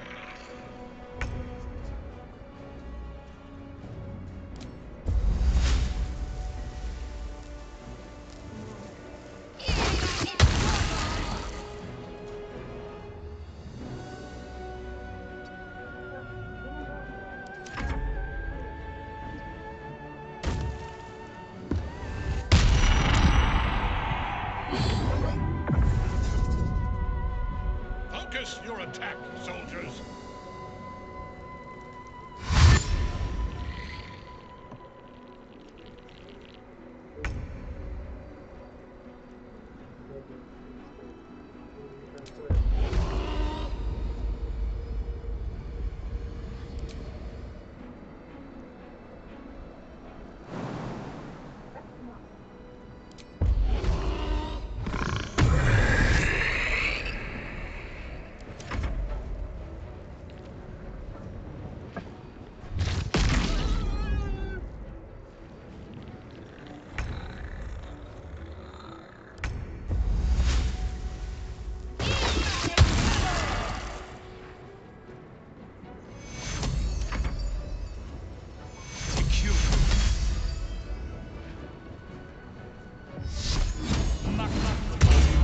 Oh, well, that was... Fuck. I didn't mean to do that. Whoops. What does Shield of Faith do? Like, gives you extra armor. Oh.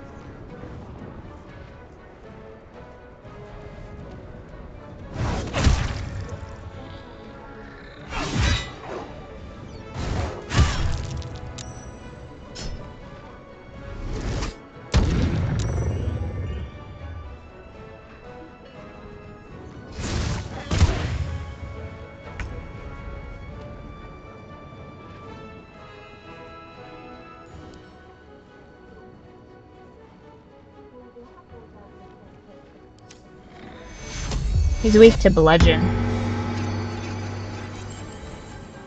That's kind of sad. Oh, well, because he's made of bones. That also, I guess, makes sense.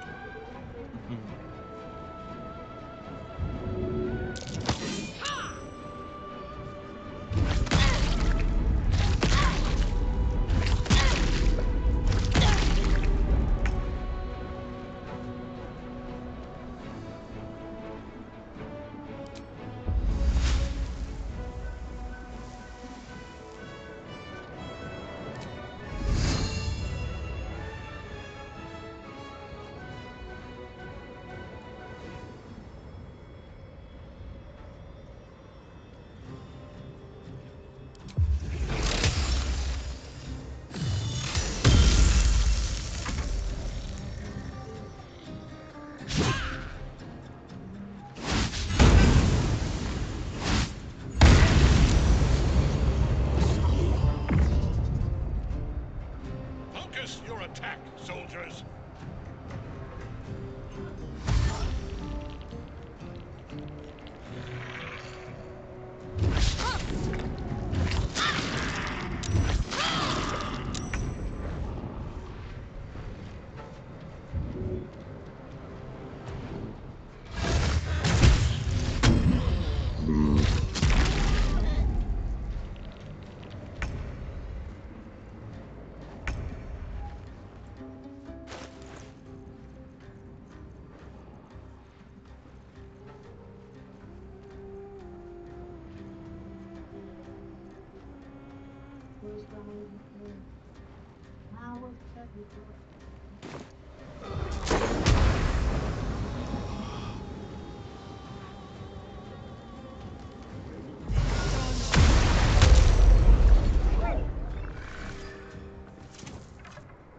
My lord beckons me. You have no idea what you're meddling with. You're a pawn, a slave to forces you cannot comprehend.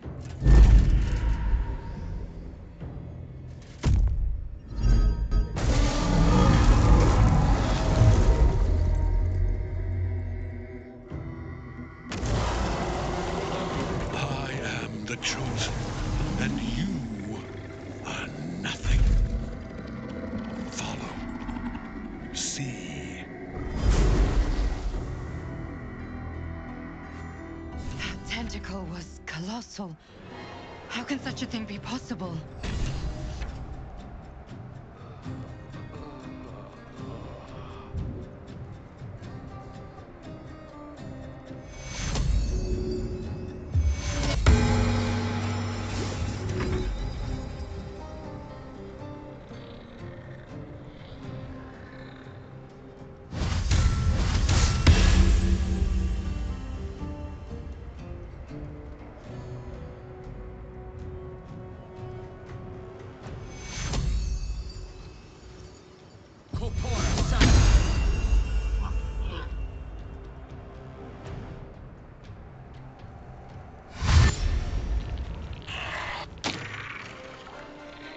Oh, that was handy. One of them was an idiot.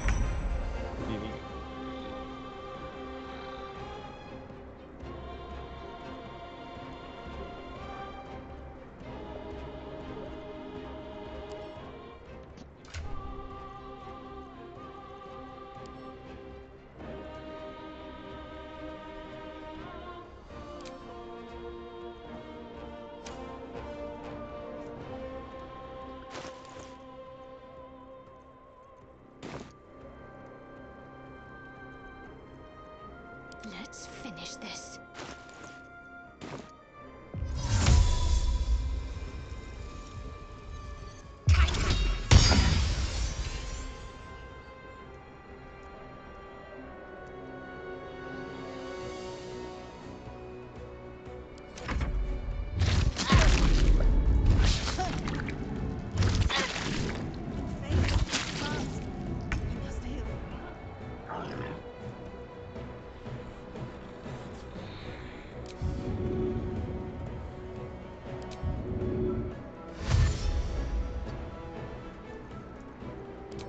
Oh, the pig can dash as a bonus action. Nice.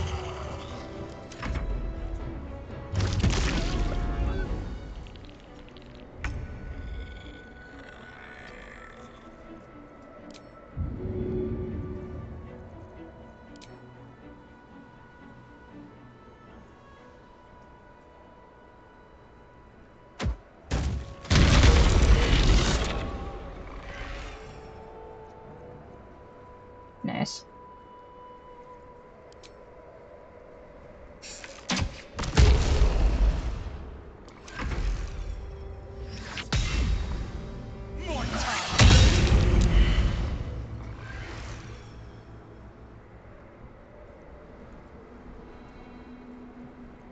Can't afford to let up.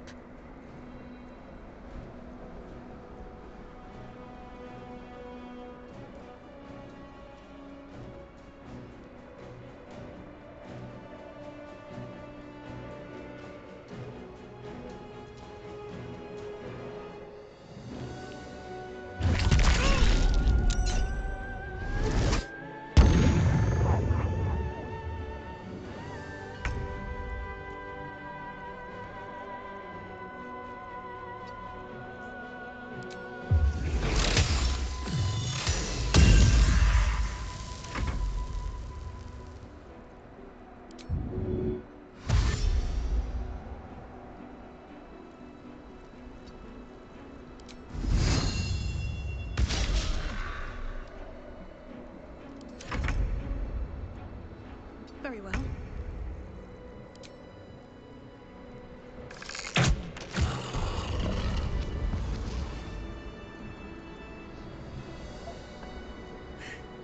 That thing came from below. We need to find out where it took Ketherick.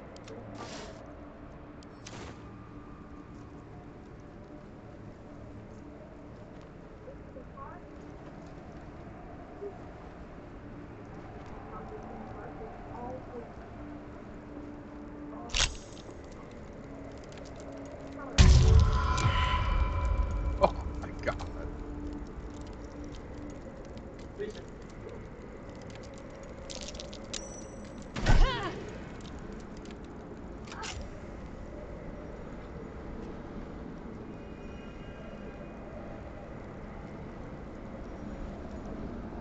I'm gonna camper put him on rest.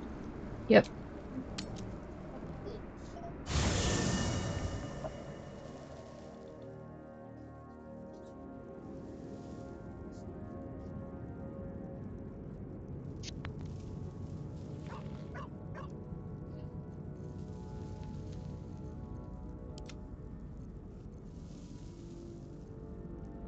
Still alive, so that's progress.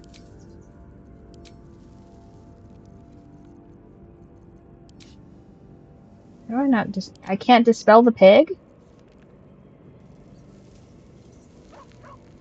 Stuck with the pig. That's crazy.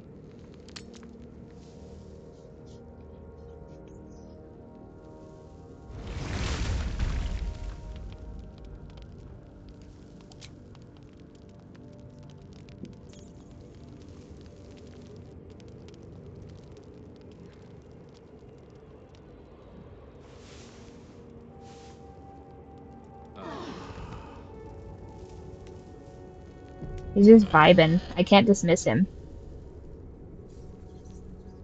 I don't even know where his dismiss is. You have no option to dismiss him. It should be in the pig menu. Like if you Nope. click on it, I have should be down at the rage, bottom. forecharge, disengage, disengage, dash, dash. No Huh. dismiss. We're just gonna pig till he drops. I think if you like summon a new one whenever, it should replace it. Yeah. Been too long rested. All right, I'm gonna get off for the night. I'm tired. Here, pop off here. Womp.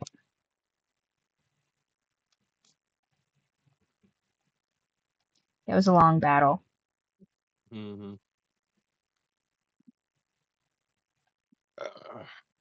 Alrighty. Yep, see you next time, man. Yeah, I'm not sure when I'll be on, but I'll shoot you a message. Word. All right, later.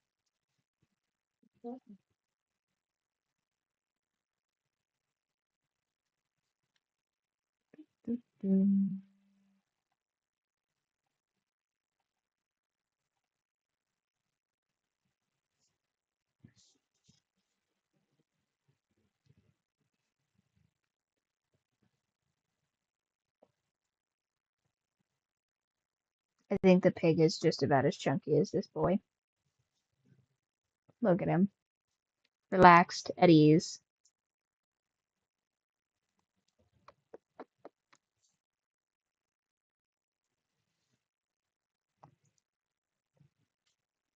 What's the largest Muslim city in America per capita? I don't know, but I'm gonna say Michigan. Yep, but I said city, not state. Is it? Yeah, but I was close. Is it Detroit? No. Is it? Ugh. Are you asking me geography and geopolitical questions while I'm streaming? That'd be. I'm not really familiar with Michigan. Let me just guess areas. Is it? You'll never get it. I'd never get it. It's Dearborn, Michigan. Dearborn, yeah. Dearborn would have been a crazy It's pull. 106,000 people in population. 40,000 of them are Muslim. Why? Well, because that's where they send people. Correct. Yes. Why did they pick Dearborn? They picked Dearborn, Michigan because there's no pigs there. Is that why? I don't know. No. That'd be a good reason to not send people of a culture that don't like those there. Why? Because Henry Ford was born there. Huh. And it's their fucking get back against him. Right, because he backed the other people during the war. Because he was an anti-Semite. That's crazy. And so that's where I feel like maybe we should. all the Semites sent the fucking. Listen, we would have a history section in the Discord if it weren't so linked immediately to politics, which I've been doing a very good job of keeping out of the Discord, by the way. Because it's just, I mean, it's everywhere. You know what I mean? Like, you can't get away from it. So I try and inundate you with cat memes and nonsense. Because it's becoming more increasingly important. When I was a kid, it wasn't that important because we didn't have the mass immigration from. That's true. We had immigration from Mexico. We didn't have the mass immigration from all the fucking third world. Right. The other side of the planet. That's true.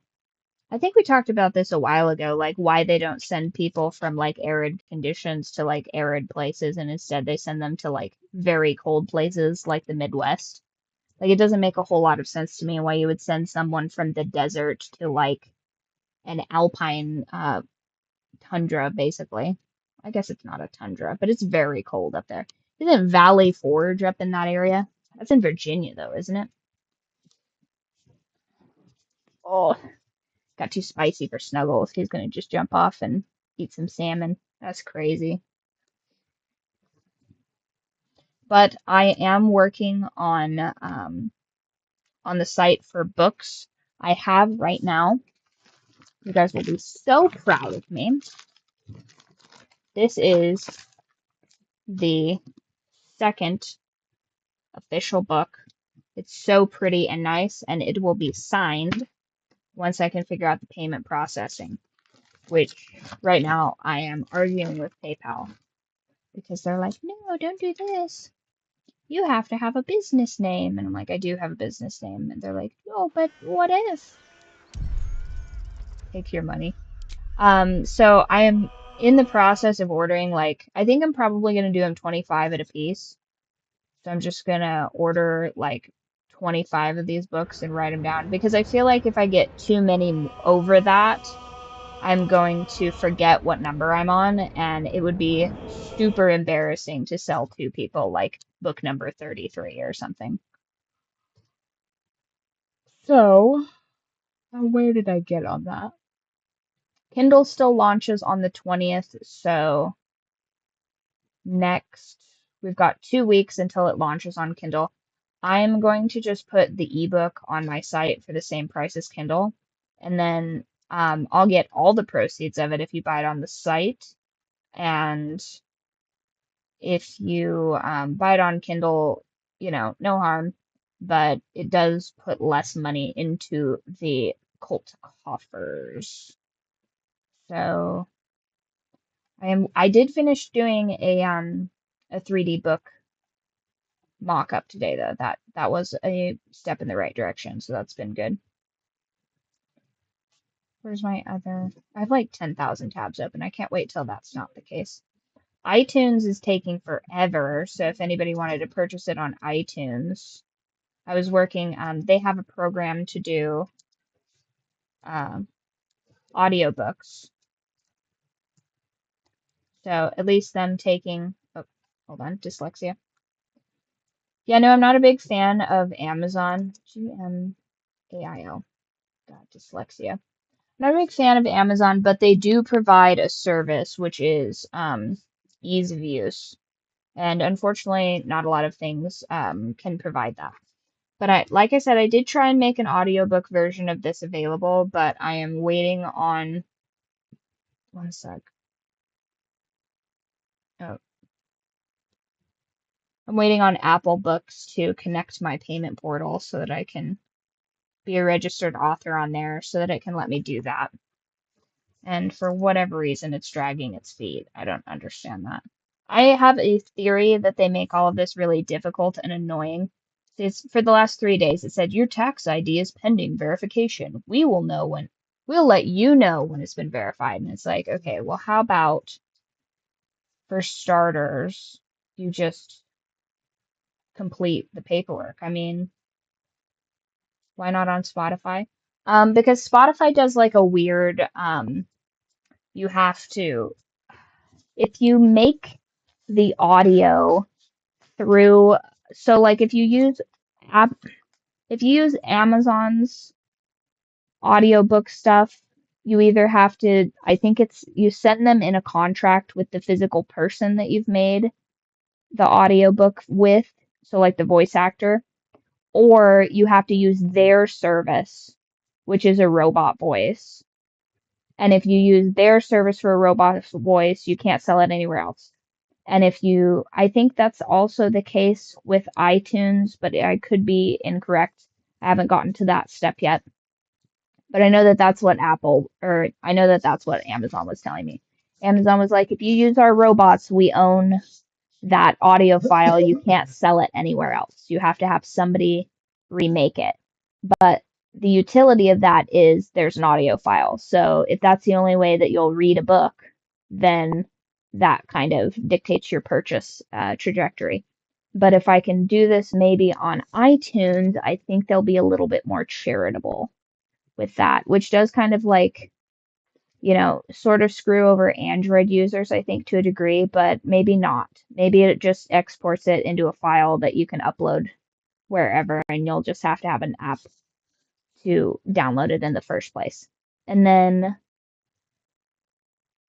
yeah, eventually, if I get enough money behind this, if this becomes popular enough, I'll just like have people read the book because I would like that personally. I think it would be really cool.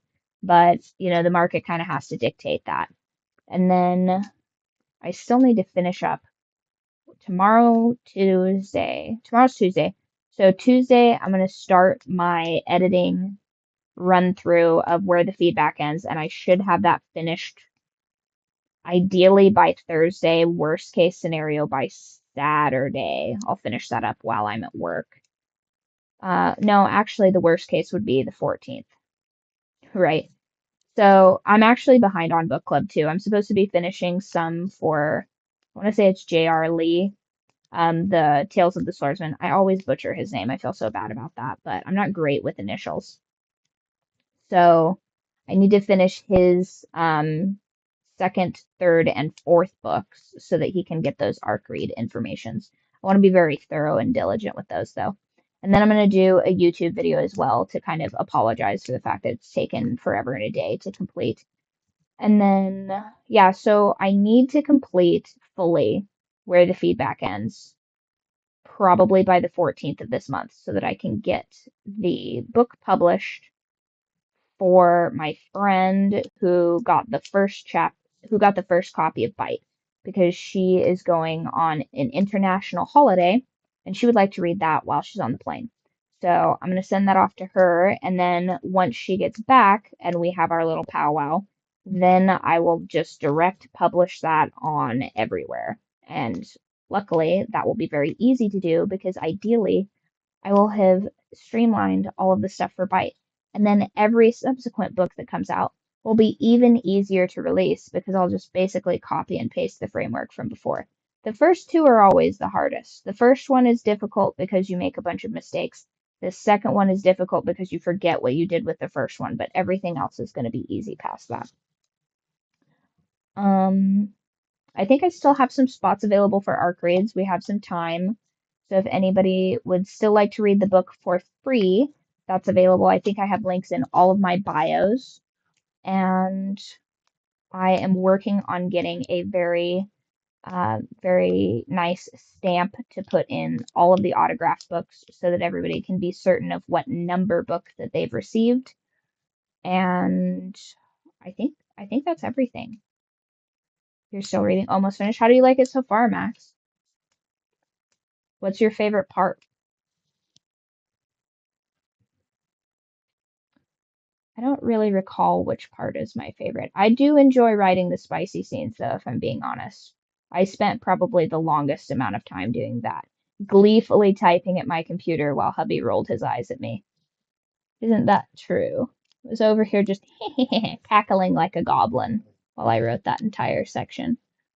It was even weirder to hear back it was even weirder to hear back because at the time when I was editing that, I do all the beta updates for Apple because I'm impatient and I want all of those new features as soon as possible. So I actually got to hear the book back in my own voice, which I don't know if I've told you guys this before. Their personal voice is still pretty new. So when you record everything, on occasion, it sounds like a ghost is physically trapped in your phone. It'll just be like, "Ah!" and scream in the middle of it reading your audiobook, which I'm not going to lie, does add a bit of atmosphere.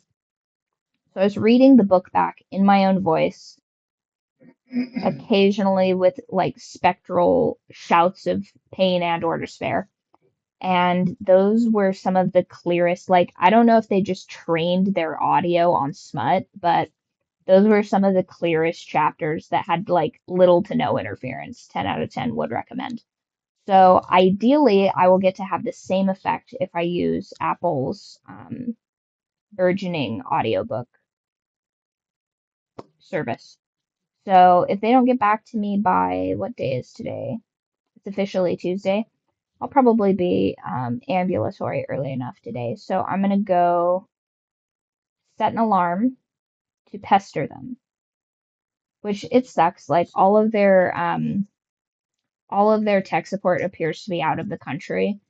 So I'm not really thrilled with that. It took me like probably an hour to sort through something that should be resolved now but isn't, because I had to like restructure the English language so that we were both on the same page, which is not my favorite. It feels kind of condescending to like constantly be like, oh, like, is this correct? Like, is this like, so just to clarify, I'm not a big fan of having to do, um, like sort of translated, like office jargon, basically. Like, if see my last email, I did notice that. I'm not really sure what the tiered stuff is, but does it cost, or is it just like an acolyte or an accolade? You guys are gonna have to explain to me like the dynamics of Twitch and stuff. You guys are really good about telling me about like tech stuff and like getting on me if the audio is down and stuff, which I really appreciate. Because if I have too many things going, I feel like that bogs down the stream. Yeah, so initially, I think when I was trying to set that up the other day, I was trying to do, Crypto was trying to show me how to do the coins and stuff, but it wouldn't let me download cute little images, and so I very quickly gave up because I have, like, I think I understand the, like, sort of path I would go if it was operating correctly. But I tried to upload like a little water bottle PNG and it wouldn't let me do that. And then I went back through, I compressed like a mana potion PNG because I was like, oh, that's even funnier. I'll put that in there. And it wouldn't let me do that. And then I basically just rage quit on that. But in so doing, I noticed that there was a tiered subscriber thing. And I was like, oh, perfect. In the eventuality that this becomes a thing, and I suspected at first that it was some sort of a paid, like, you know, like I pay $1 a month or whatever, and then I'm a tier 1 subscriber, or I'm a tier 2 subscriber, or I'm a tier 3 subscriber. I figured, you know, I would incorporate like a cheeky little like pay to play element where if you join the Twitch and you're in a tiered subscriber, and then you join the Discord, I'd like bump your level immediately to those because you've I mean, that's a game mechanic anyway. Isn't that funny? You know, like if you play, I remember playing Red Dead Redemption 2, and I'm like skinning buffalo and stuff like that. And they're like, "Oh my gosh, how did you get like this perk and stuff already?" And I'm like, "Well, I paid $20 because I have a job and I have very little time and I can't just grind this out." And then I quickly realized that I was falling into the same like kind of atmosphere that I was in when I was playing World of Warcraft, where you're just like grinding, and once it becomes a game where you're like grinding, I very quickly lose interest because um I guess there's just other stuff I'd rather do with my day. Now, the moment I get goats, which by the way, I'm considering letting you guys name my goats within reason, within reason. I'm not gonna have goats with profane names. I can't handle that really. Um Max, you're the one that suggested Dungeons and Daddies to me, right? I just got to the episode where they drop into Fortnite, and he's talking about, yeah, and he's talking about how the kids have they have 3 pets, Henry Oak, and he says they have a goat named Earth, which I'm like, that's so cute. They have a bird named Cloud, and then they have a dog named like Fart Blaster something. It's like just like a nonsense name because their children named it. And I don't think I'll allow you guys to do that. I think probably a way to let them be creative but still be part of it is to maybe give them like some options and then they pick some options. Because I don't think I could stand having an animal name something silly like for forever, hubby wanted to name squirrel Stinky Cat and I refused. I said, she's not Stinky Cat. She is this adorable little creature that I obviously we weren't going to name her that, but he likes to tease me. So I don't think I could handle having an animal with like too ridiculous of a name. Although there briefly, I wanted to get a pair of ducks, one of them white and one of them black, and I was going to name them Beyonce and Becky, but I was going to name them the opposite of what you would think, so that when my relatives would visit, I could tease them about which one they thought was which. A little bit of a jape. A goat named Chipmunk. Yeah. I thought about naming one of the cats dog, but then I was like, oh, I don't know. I don't think like, because for me personally, I have to think like, am I going to be able to like keep it together if I'm in a panic state using like a humorous name to capture these animals? Because there's like, on occasion there's like a very real threat to their lives, like with wildlife and stuff like that, living rurally. So I don't know if I could just be like, Goaty McGoatface, no, stay away from that cougar without just like having an existential crisis. Um, but neither, I don't think I could have like a numbered animal either. Some of the chickens are just numbered, and that's for like um like their medical charts and stuff like that, so I can keep track of them. But if they're distinct enough, I like to name them. Even the roosters, I try to like, have kind of like at least a sweet affirmation, like, the cream rooster or something like that, instead of like Rooster 37 or, oh God, it would be a nightmare of mine if we had 37 roosters. But speaking of, I still have my fourth rooster. I have Askeladd, my giant lavender Orpington. He's lovely, wonderful. We played today. I fed them a watermelon, and then he was delighted that I was picking seeds for the girls.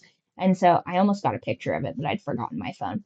I cut one of those giant sunflowers I showed you guys in the group chat, and it had been drying, and I'm like, you know what? I have like a quart of giant sunflower seeds, and every single one of these makes like 1,000 seeds. So at this point, I don't think I can justify hoarding all of these sunflower seeds. I'm just going to give them to the chickens for enrichment like I originally planned to. And he sits and I am not exaggerating. His hand is like the size of my hand. He sticks his foot on the sunflower, and the girls have to then come up and get the seeds out of it. But he's like possessing this sunflower. He's like standing over it, and he's like, "Oh, look, ladies, all of these seeds are for you." He's such a charmer. And then of course Orin is sitting on the hillside with me, like, what are you up to? He's a very suspicious rooster. He doesn't really like people being in their area. He's not certain what my intentions are with his ladies. And then Cesare is just yeah, he is a Moran Australorp cross, which means that he has this beautiful iridescent. Yeah, Askeladd is the lead rooster. He's also massive. He's just gigantic, but he is so sweet. One of these days, if we get the Wi-Fi fixed over there, I'll do a stream where we just like vibe with the chickens, but he's so fun. I like to just kind of pack him around like a kitty, and occasionally I sit out there and listen to audiobooks and just pet him like a cat. He's very nice. He is also, oh, what's his favorite food? I think if I remember right, his favorite food is apricots. I think he's a big fan of apricots. Fritter is a big fan of apples specifically. And then most of the other chickens, it's a toss-up between either watermelon or corn, I think. Pretty generalized chicken stuff. But Praline, my like um she just reminds me of like Baskin Robbins praline ice cream because she's got like these little rivets of gold throughout her like cream feathers that look kind of like that like, is it caramel in praline? Whatever that like delicious little syrupy stuff that's within the ice cream is. But she likes cat food, and Grandma texted me the other day and she's like, Riley, she's coming through the cat door, and I'm like, Grandma, why have you taught the chicken to go through a cat door? I've never heard of that in my life. If chickens could go through cat doors, people would just put those on their chicken coops. What have you done? And she's like, oh, she's she's just tormenting me. And I'm like, meanwhile, she's been like feeding the cats in such a way that like attracts the cats to continue to eat food there instead of the designated zones where they could eat and not come in there and attract chickens. But you know, she's like 80 years old. She's probably going to just do whatever she wants until she perishes. And you know what? I think that people have earned it. Like, once you get to 80 years old, I think you should get to, like, push one person a day. Like, just kind of cause mischief. At least once a day. You know what I mean? And I think that should stack. Like, if you haven't been problematic for a very long time in your life, I think that you should be able to you know, steal or something, but only if you're 80s, only when you're 80 years old. I think 80-year-olds should just get kind of a free pass to do nonviolent crime. You know what I mean? And maybe even violent crime up to a certain extent. Like if you've lived 70 years of your life without incident, I feel like you should get to do like one minor crime.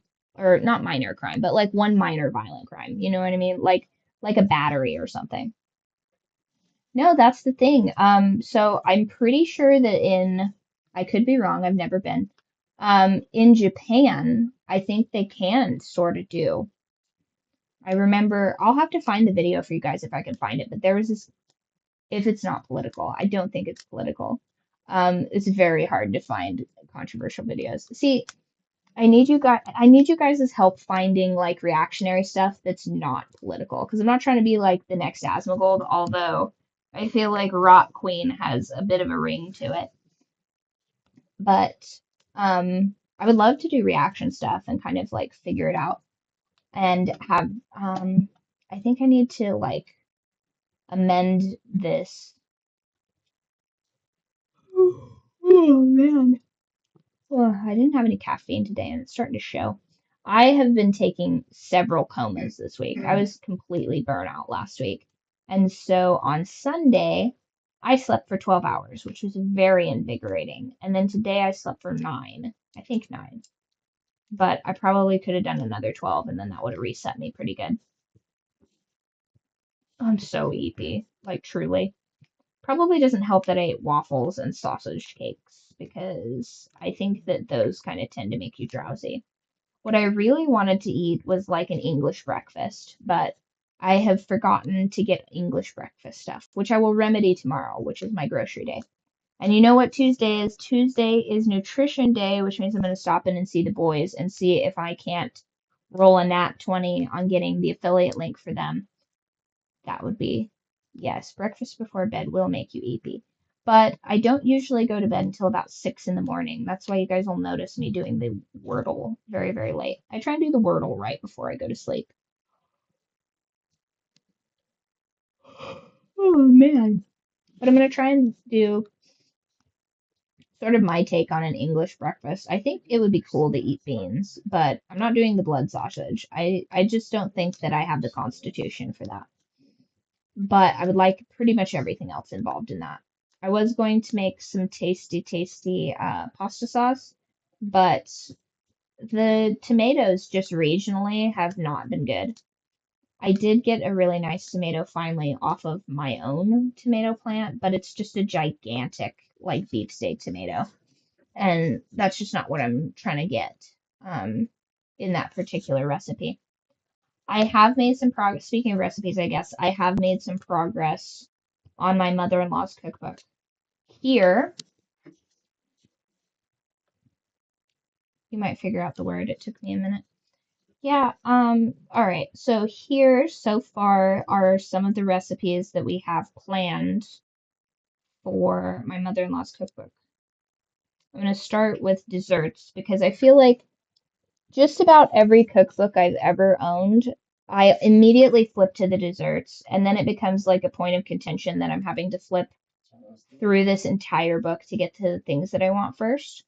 So in this book, I'm putting all of the desserts first, and like they are the cornerstone of this cookbook, and that's going to be what it starts with. So first we have lemon blueberry cookies, and those are phenomenal. I think I have a picture of those in here. I'm going to pop those into the desserts so that you guys can see. If you haven't joined the Discord, you should join the Discord because we have all kinds of awesome stuff on there, and I'm on there every single day. Sometimes, oh, such a good picture of those. I'm on there every day, and there is all kinds of lore and stuff you're missing out on if you're not in there. So you should be in there. So those are the lemon blueberry cookies. They're phenomenal. I've actually broken into the bakery on several occasions so that I can filch lemon blueberry cookies out of there like a little bandit. So those are definitely going to be in there. We also have, pop back over to there, caramel pecan rolls, which the couple that we're going to their wedding in a couple of weeks, that is their favorite thing ever. So I think for their wedding present, I'm going to, they just want, they're like, I love these new age couples that don't have a registry. They're just like, hey, can we have money for a house?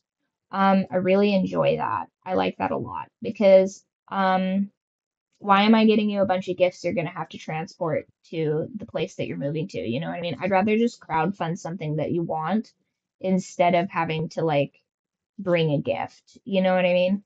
I know that older generations were not about that. I have to retrain my grandmother constantly because she's like, I want to get you a physical gift. And I'm like, I do not want a physical gift.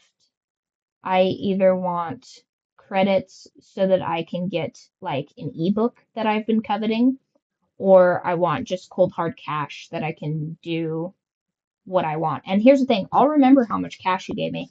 And even better, I'll send you like a nice photo for your like memory album of what I did with that cash, which I think is actually better.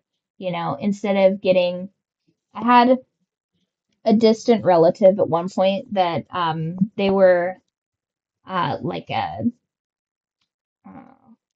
what's the word for that? They make blankets. I don't know, a blanketress. I'm not sure if that's what that is.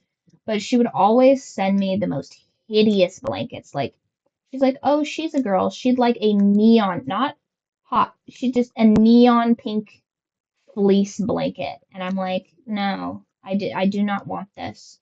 But it is something that takes a lot of time and hard work and stuff. And I'm like, I don't think that you should do things like that for people if they have either expressed they don't want that, because then that's not a gift. You're like giving them a chore kind of, because now they have to figure out where to take that thing.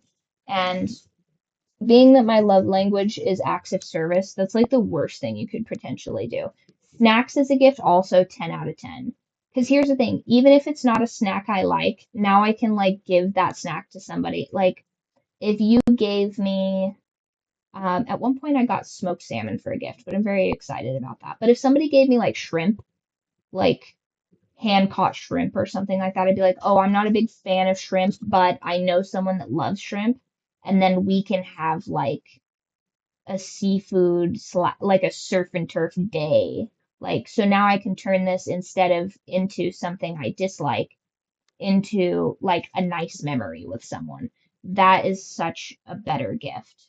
But generally I try and give like jam. Pretty much everybody loves jam. And the people that don't love jam will let you know pretty early on that they're not a big fan of that.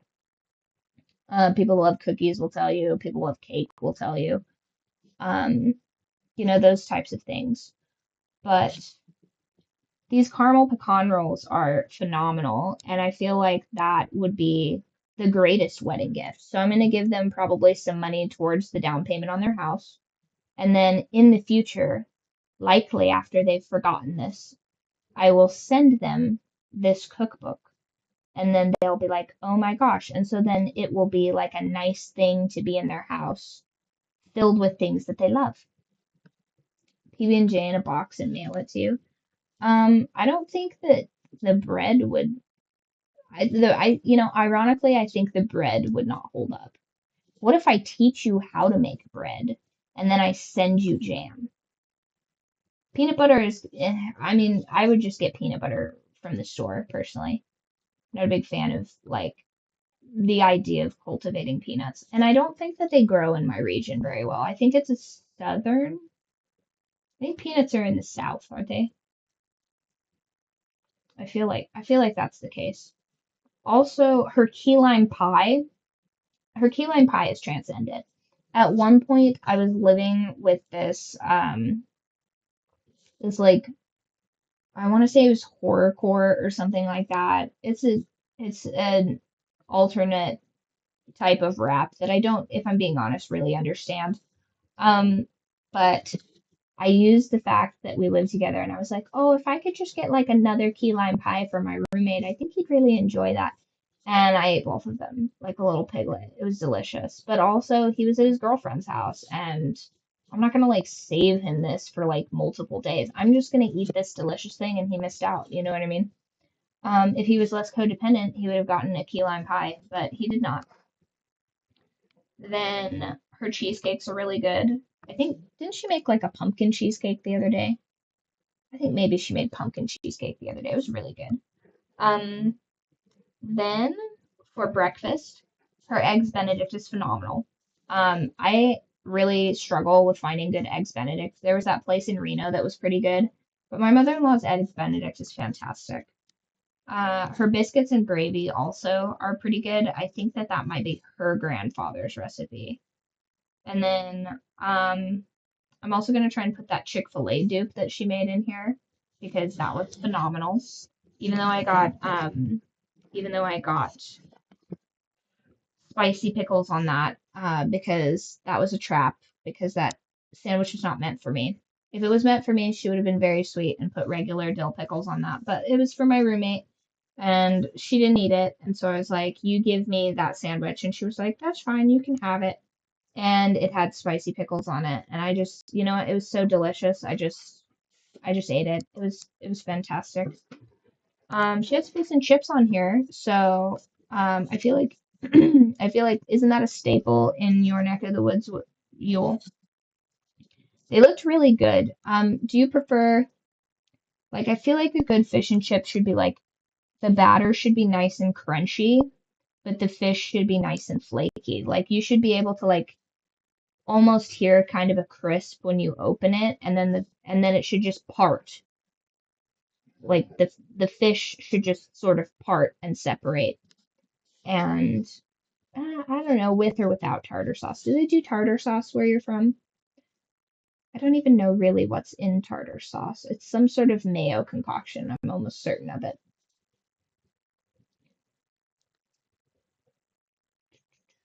What is tartar sauce?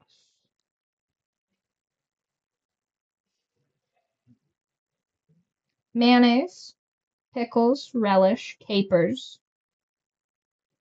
dill, tarragon, lemon juice. Oh, okay.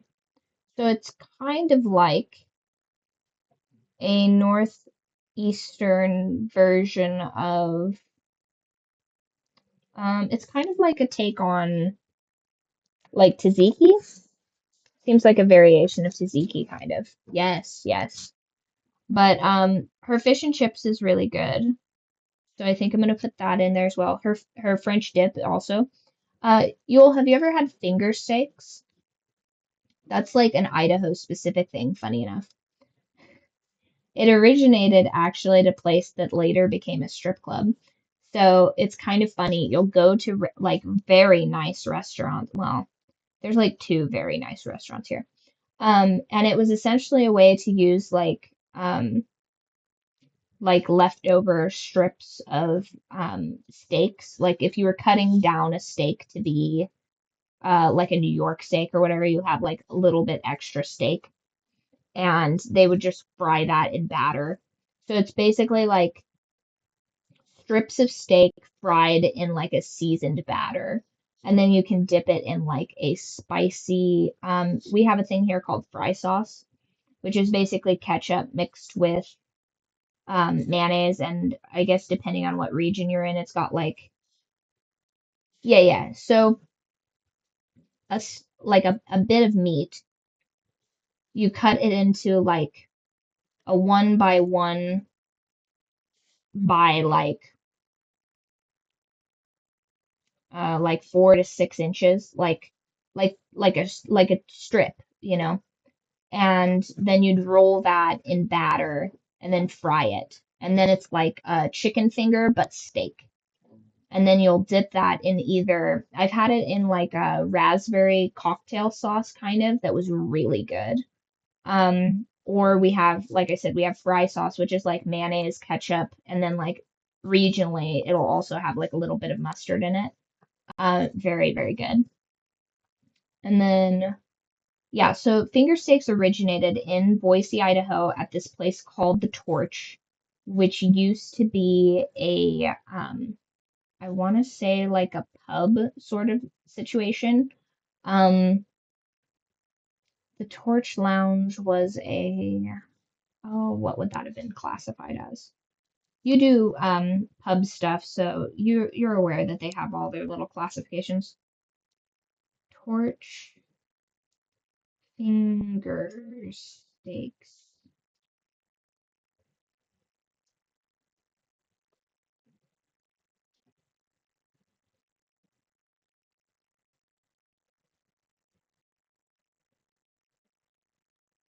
Yes. Story of Idaho finger steak. Okay. Many regions lay claim to this signature beef dish. Britain boasts beef. This is going to be the most dyslexic read of you guys' life. Many regions lay claim to signature beef dishes. Britain boasts beef Wellington, which I would love to make. France owns the Chateaubriand, and Italy is known for the scallopini. However, when Flavored Nation, a culinary festival that showcases an iconic food from each of the 50 states in the U.S., chose the dish to represent Idaho. It wasn't potatoes, but rather the humble finger steak. While the finger steak is certainly not as highbrow as the aforementioned dishes, dispel any pretense that the word steak might evoke. To represent the down-to-earth Western-style lifestyle just fine. It also makes sense to represent Idaho with a beef dish, given the state has more cattle than people. Interesting enough. Yes, they are very good. What is that?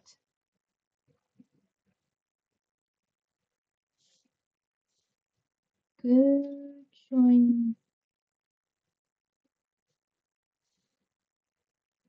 Oh, those look tasty. Like fish fingers?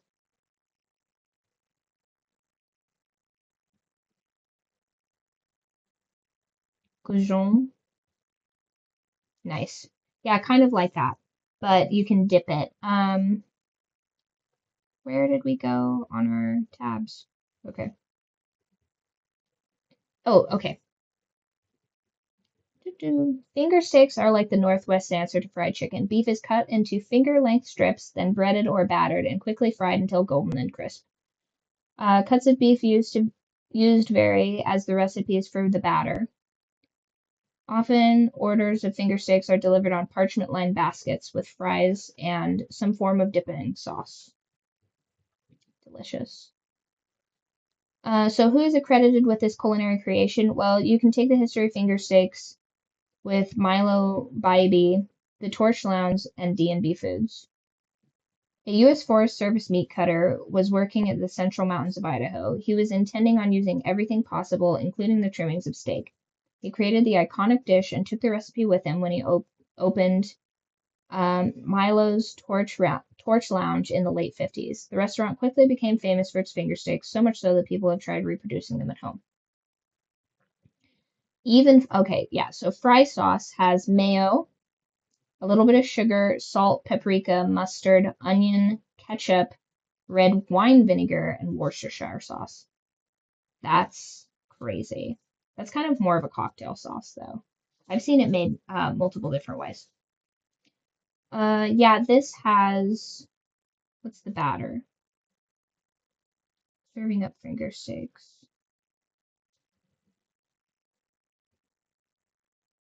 Ooh, you can toss them with buffalo sauce too and kind of make it like a wing. Nice. But an even funnier thing. So this Torch Lounge in Idaho, where this originally was, later became a strip club, which is super funny. So it went from finger steaks to chick stripping, which is something that has, I think, featured on their billboard a couple of times over the years. But I think that's like such a crazy juxtaposition. So you'll go to these, we have a couple fancy restaurants in town. There's Chandler's, and there's a couple like sort of hole in the wall, like decent places to eat. And you'll go there and you'll see these like beautiful, like historic photographs of what is now a strip club with no context. Because it's like it's part of the history of the food in the region, but it's also like a house of ill repute, which is hilarious. Um, so I have also patroned that place on occasion. They do not serve food, which is good because I don't think they're able to uh, pass inspection for that anymore. But the other strip clubs in the region, they do, right? I think they do that on the East Coast and on the to a degree on the West Coast too. I think when I was doing entertainment in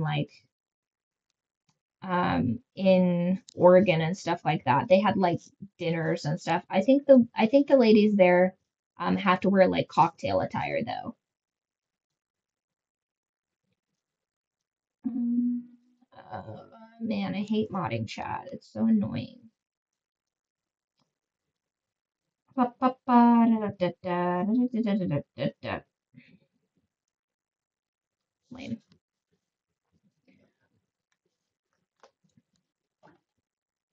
Funny enough, the gal whose comedy show I went to the other day, she is also on occasion a dancer, one of the best.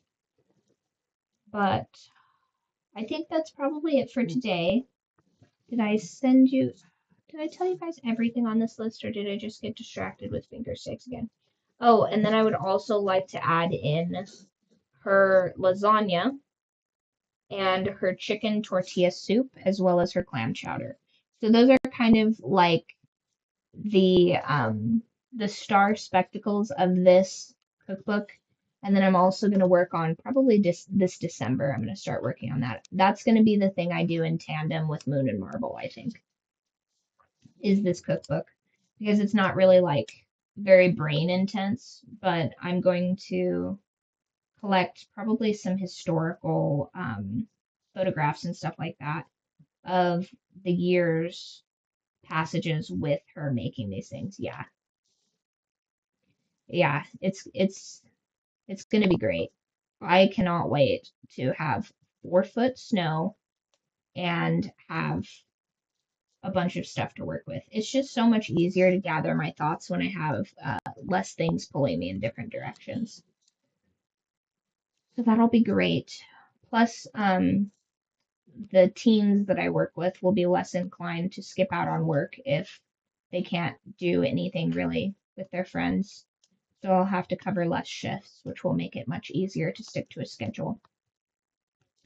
But yeah, the cookbook will be nice. I'm very excited for that. And then getting on to the next novel. I'm kind of dragging my feet finishing the second novel, but it's just, it's how it is. I probably shouldn't have written the storyboard. I probably should have just hammered it out as I go because once I like have the story complete in my mind, it really frees up a lot of lucid dreaming space for me, and then I kind of lose interest. Because the whole reason I originally wrote Bite was because I just kept having this reoccurring dream of like that scene where they're in the barn when they first meet, and I was just like, can we just like not? Like, I'd like to dream about either nothing or something else. Like, this is a lot. And then I wrote the entirety of the book, and then I started having like almost sort of flashback dreams of like my life in entertainment. And I was like, okay, well, I guess that's the next one coming out. And I was waiting for my lovely, lovely illustrator to finish with the cover, and I kind of just like smashed out another book by accident. I wasn't really intending on doing that. And now I have so many books that I think for the next 4 years, I wouldn't have to have another idea and I would have plenty of work to do.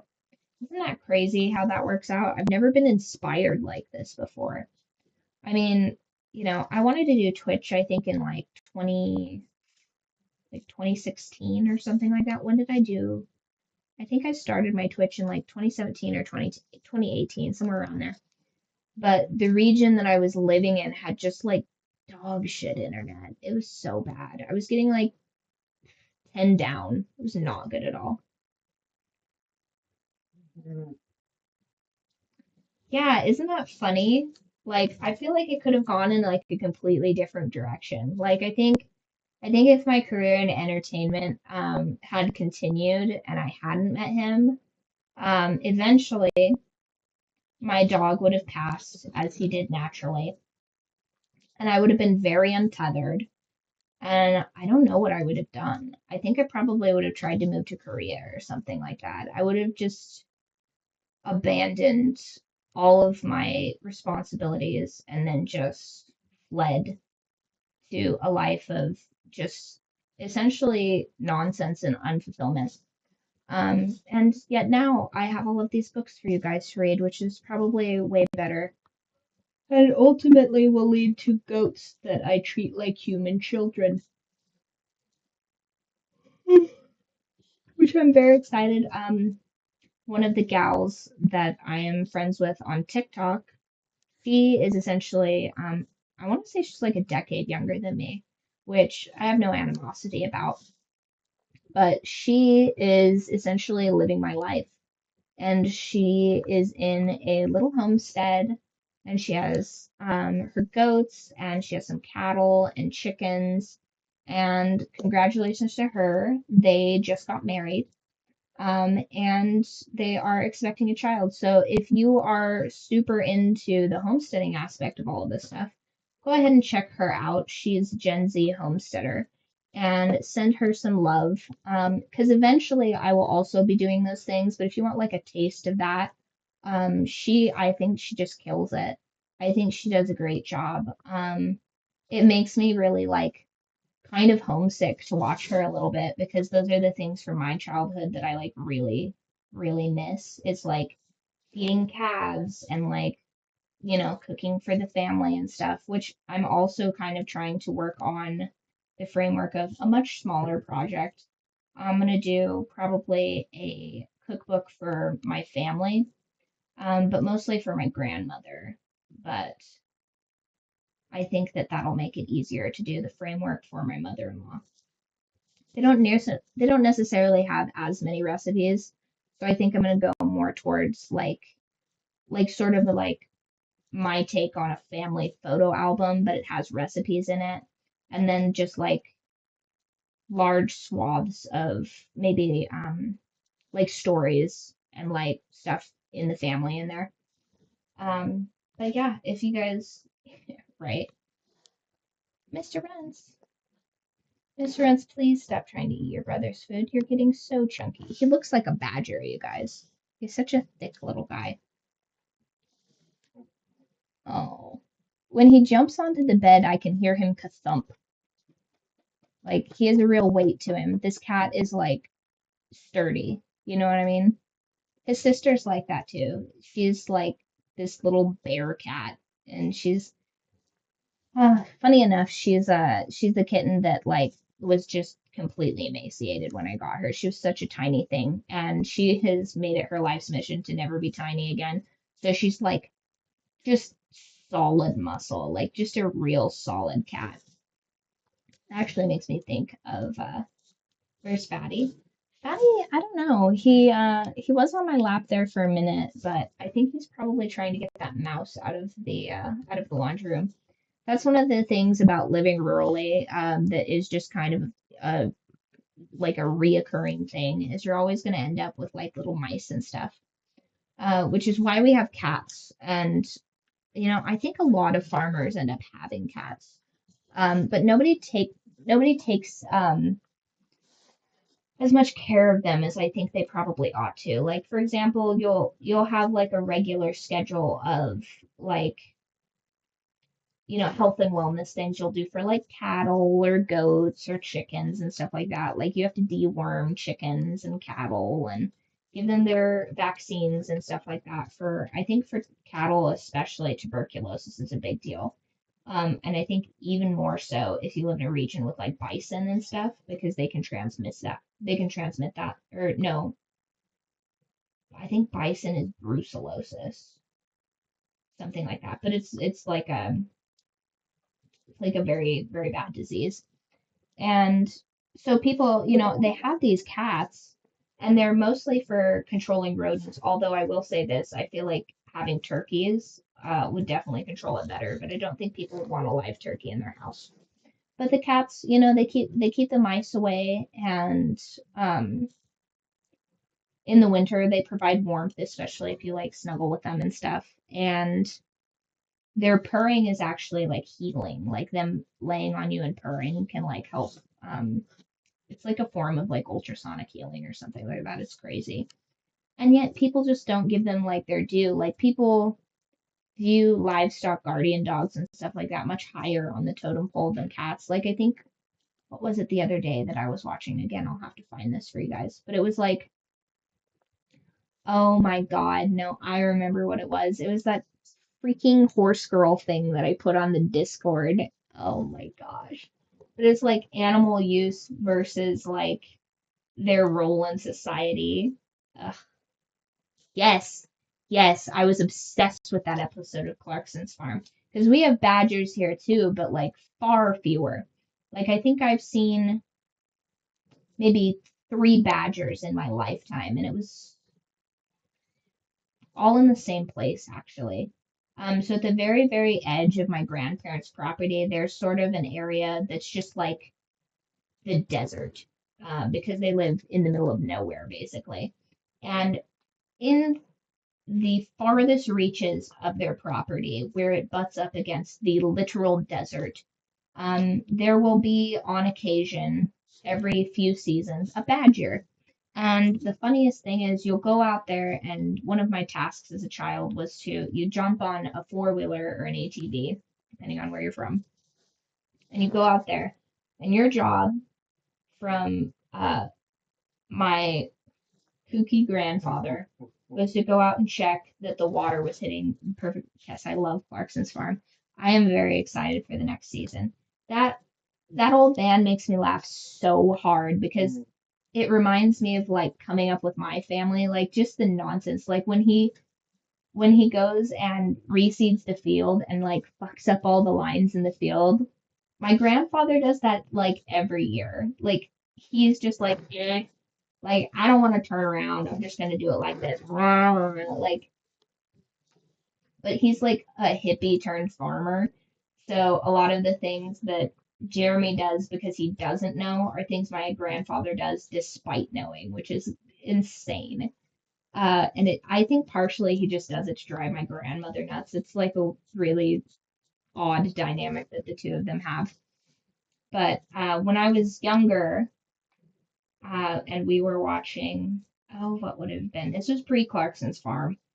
I told them we should have a show called Pit Bulls and Pastures because at the time my dog was very, very young. He had a very like pity looking face to him because I think he's half pit bull on his father's side, but his mother is a cattle dog, or was. And so it was just me and my dog, like wandering like thousands and thousands of feet of fence and picking up wire and hunting gophers. And invariably, someone would come in an Italian-based rage and talk about like the tractor is broken, an axle's been bent, and you know just that same sort of like almost scripted like reality TV level of just like either incompetence or just general like inability to control their emotions, which people just love. And I was like, we need to monetize this. But this was, I would have been like, I don't know, 13, 15, somewhere in there. And I'm like, this could be something. And I think that's probably one of the first times I was like, I think I have to do something in entertainment because like we are missing out on gold right now. But this was like, I want to say this was even pre like, would this have been pre iPhone technology or it would have been like that garbage like this would have been like iPhone would this have been iPhone 9 somewhere back then? It was crazy. But yeah, so I'm driving out there on the ATV and I see like what appears to me to be a bunch of kittens, which I was like, oh my God, I will tell no one and these will be my kittens. And as I approach, I realize that those are not in fact kittens, those are baby badgers. And so then I immediately turn completely around and drive all the way back to the farm. And they're like, what, you didn't go all the way down there? I'm like, I'm not going down there. And they were like, well, you have to go down there. We have to figure out this line work or whatever. Because I think we were trying to like pressurize the lines for irrigation or something. I'm like, I'm not going down there. Somebody taller and bigger and, preferably with some sort of sidearm has to go down there. And they go down there and they're like, oh, there's nothing, there's nothing. And then it turns out that this badger had made its hole like within 10 feet of where we had to go. So then somebody had to go down there and get either, I think they got rid of the badger or they had to like shoo the badger away or something like that. Not a big fan of badgers down there because they're very, very mean. I don't think that the English badgers are as mean as ours, but ours are very, very mean. Like I think ours could best a cougar, which is like basically North American's version of a leopard. We have cougars up here too. I haven't seen a cougar out in the wild, but we have seen and their feet are so much larger than you think. Their feet are ginormous. We went logging up on one of the mountains to get our firewood because we had some arrangement with this farmer out there. And if we cut the boughs off of all of his juniper trees and made these nice little piles, in the springtime, they light those boughs on fire and it burns off the snow and gives the cattle access to grass much earlier. But then we, as an exchange, get to have the trunks of these juniper trees for fence posts because they're a really nice fence post. So we're up there doing that, and we go and take ourselves a little nap in the truck, and when we get out, there are these gigantic paws at the base of this pine tree, and that cougar had been watching us and had the wherewithal to know that it could not retrieve us from our vehicle, which was very scary, and definitely why we didn't camp up there in any of our tents, because that is frightening. Yeah, but I imagine that would make you guys as badgers like much more docile, because our badgers will fight God for a single McNugget. Yeah, ours are so mean. And I don't even think anything hunts them. I don't think like skunks or badgers, like I don't think anything really wants them. Yes. Yes.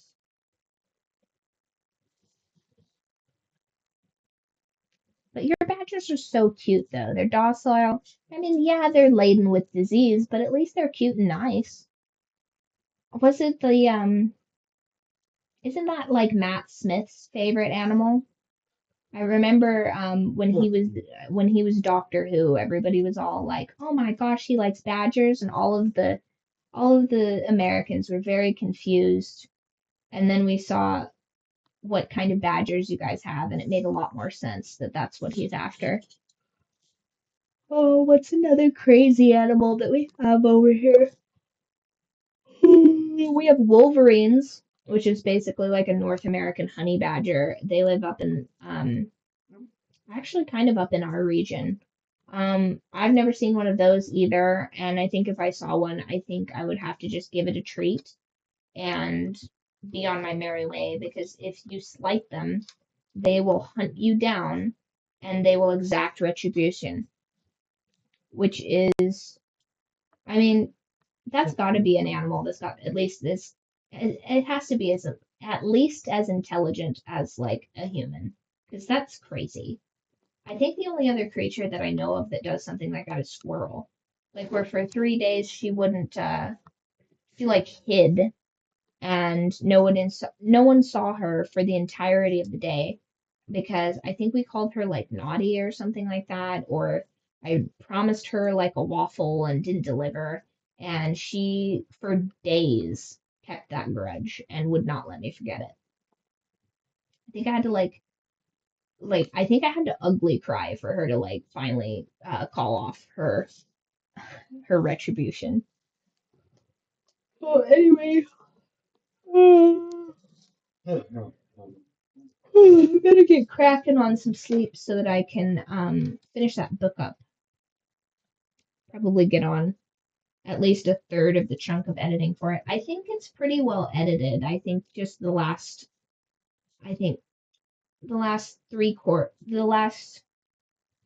quarter of the book is what needs the most revisions, because I just sort of slopped it together, if I'm being honest.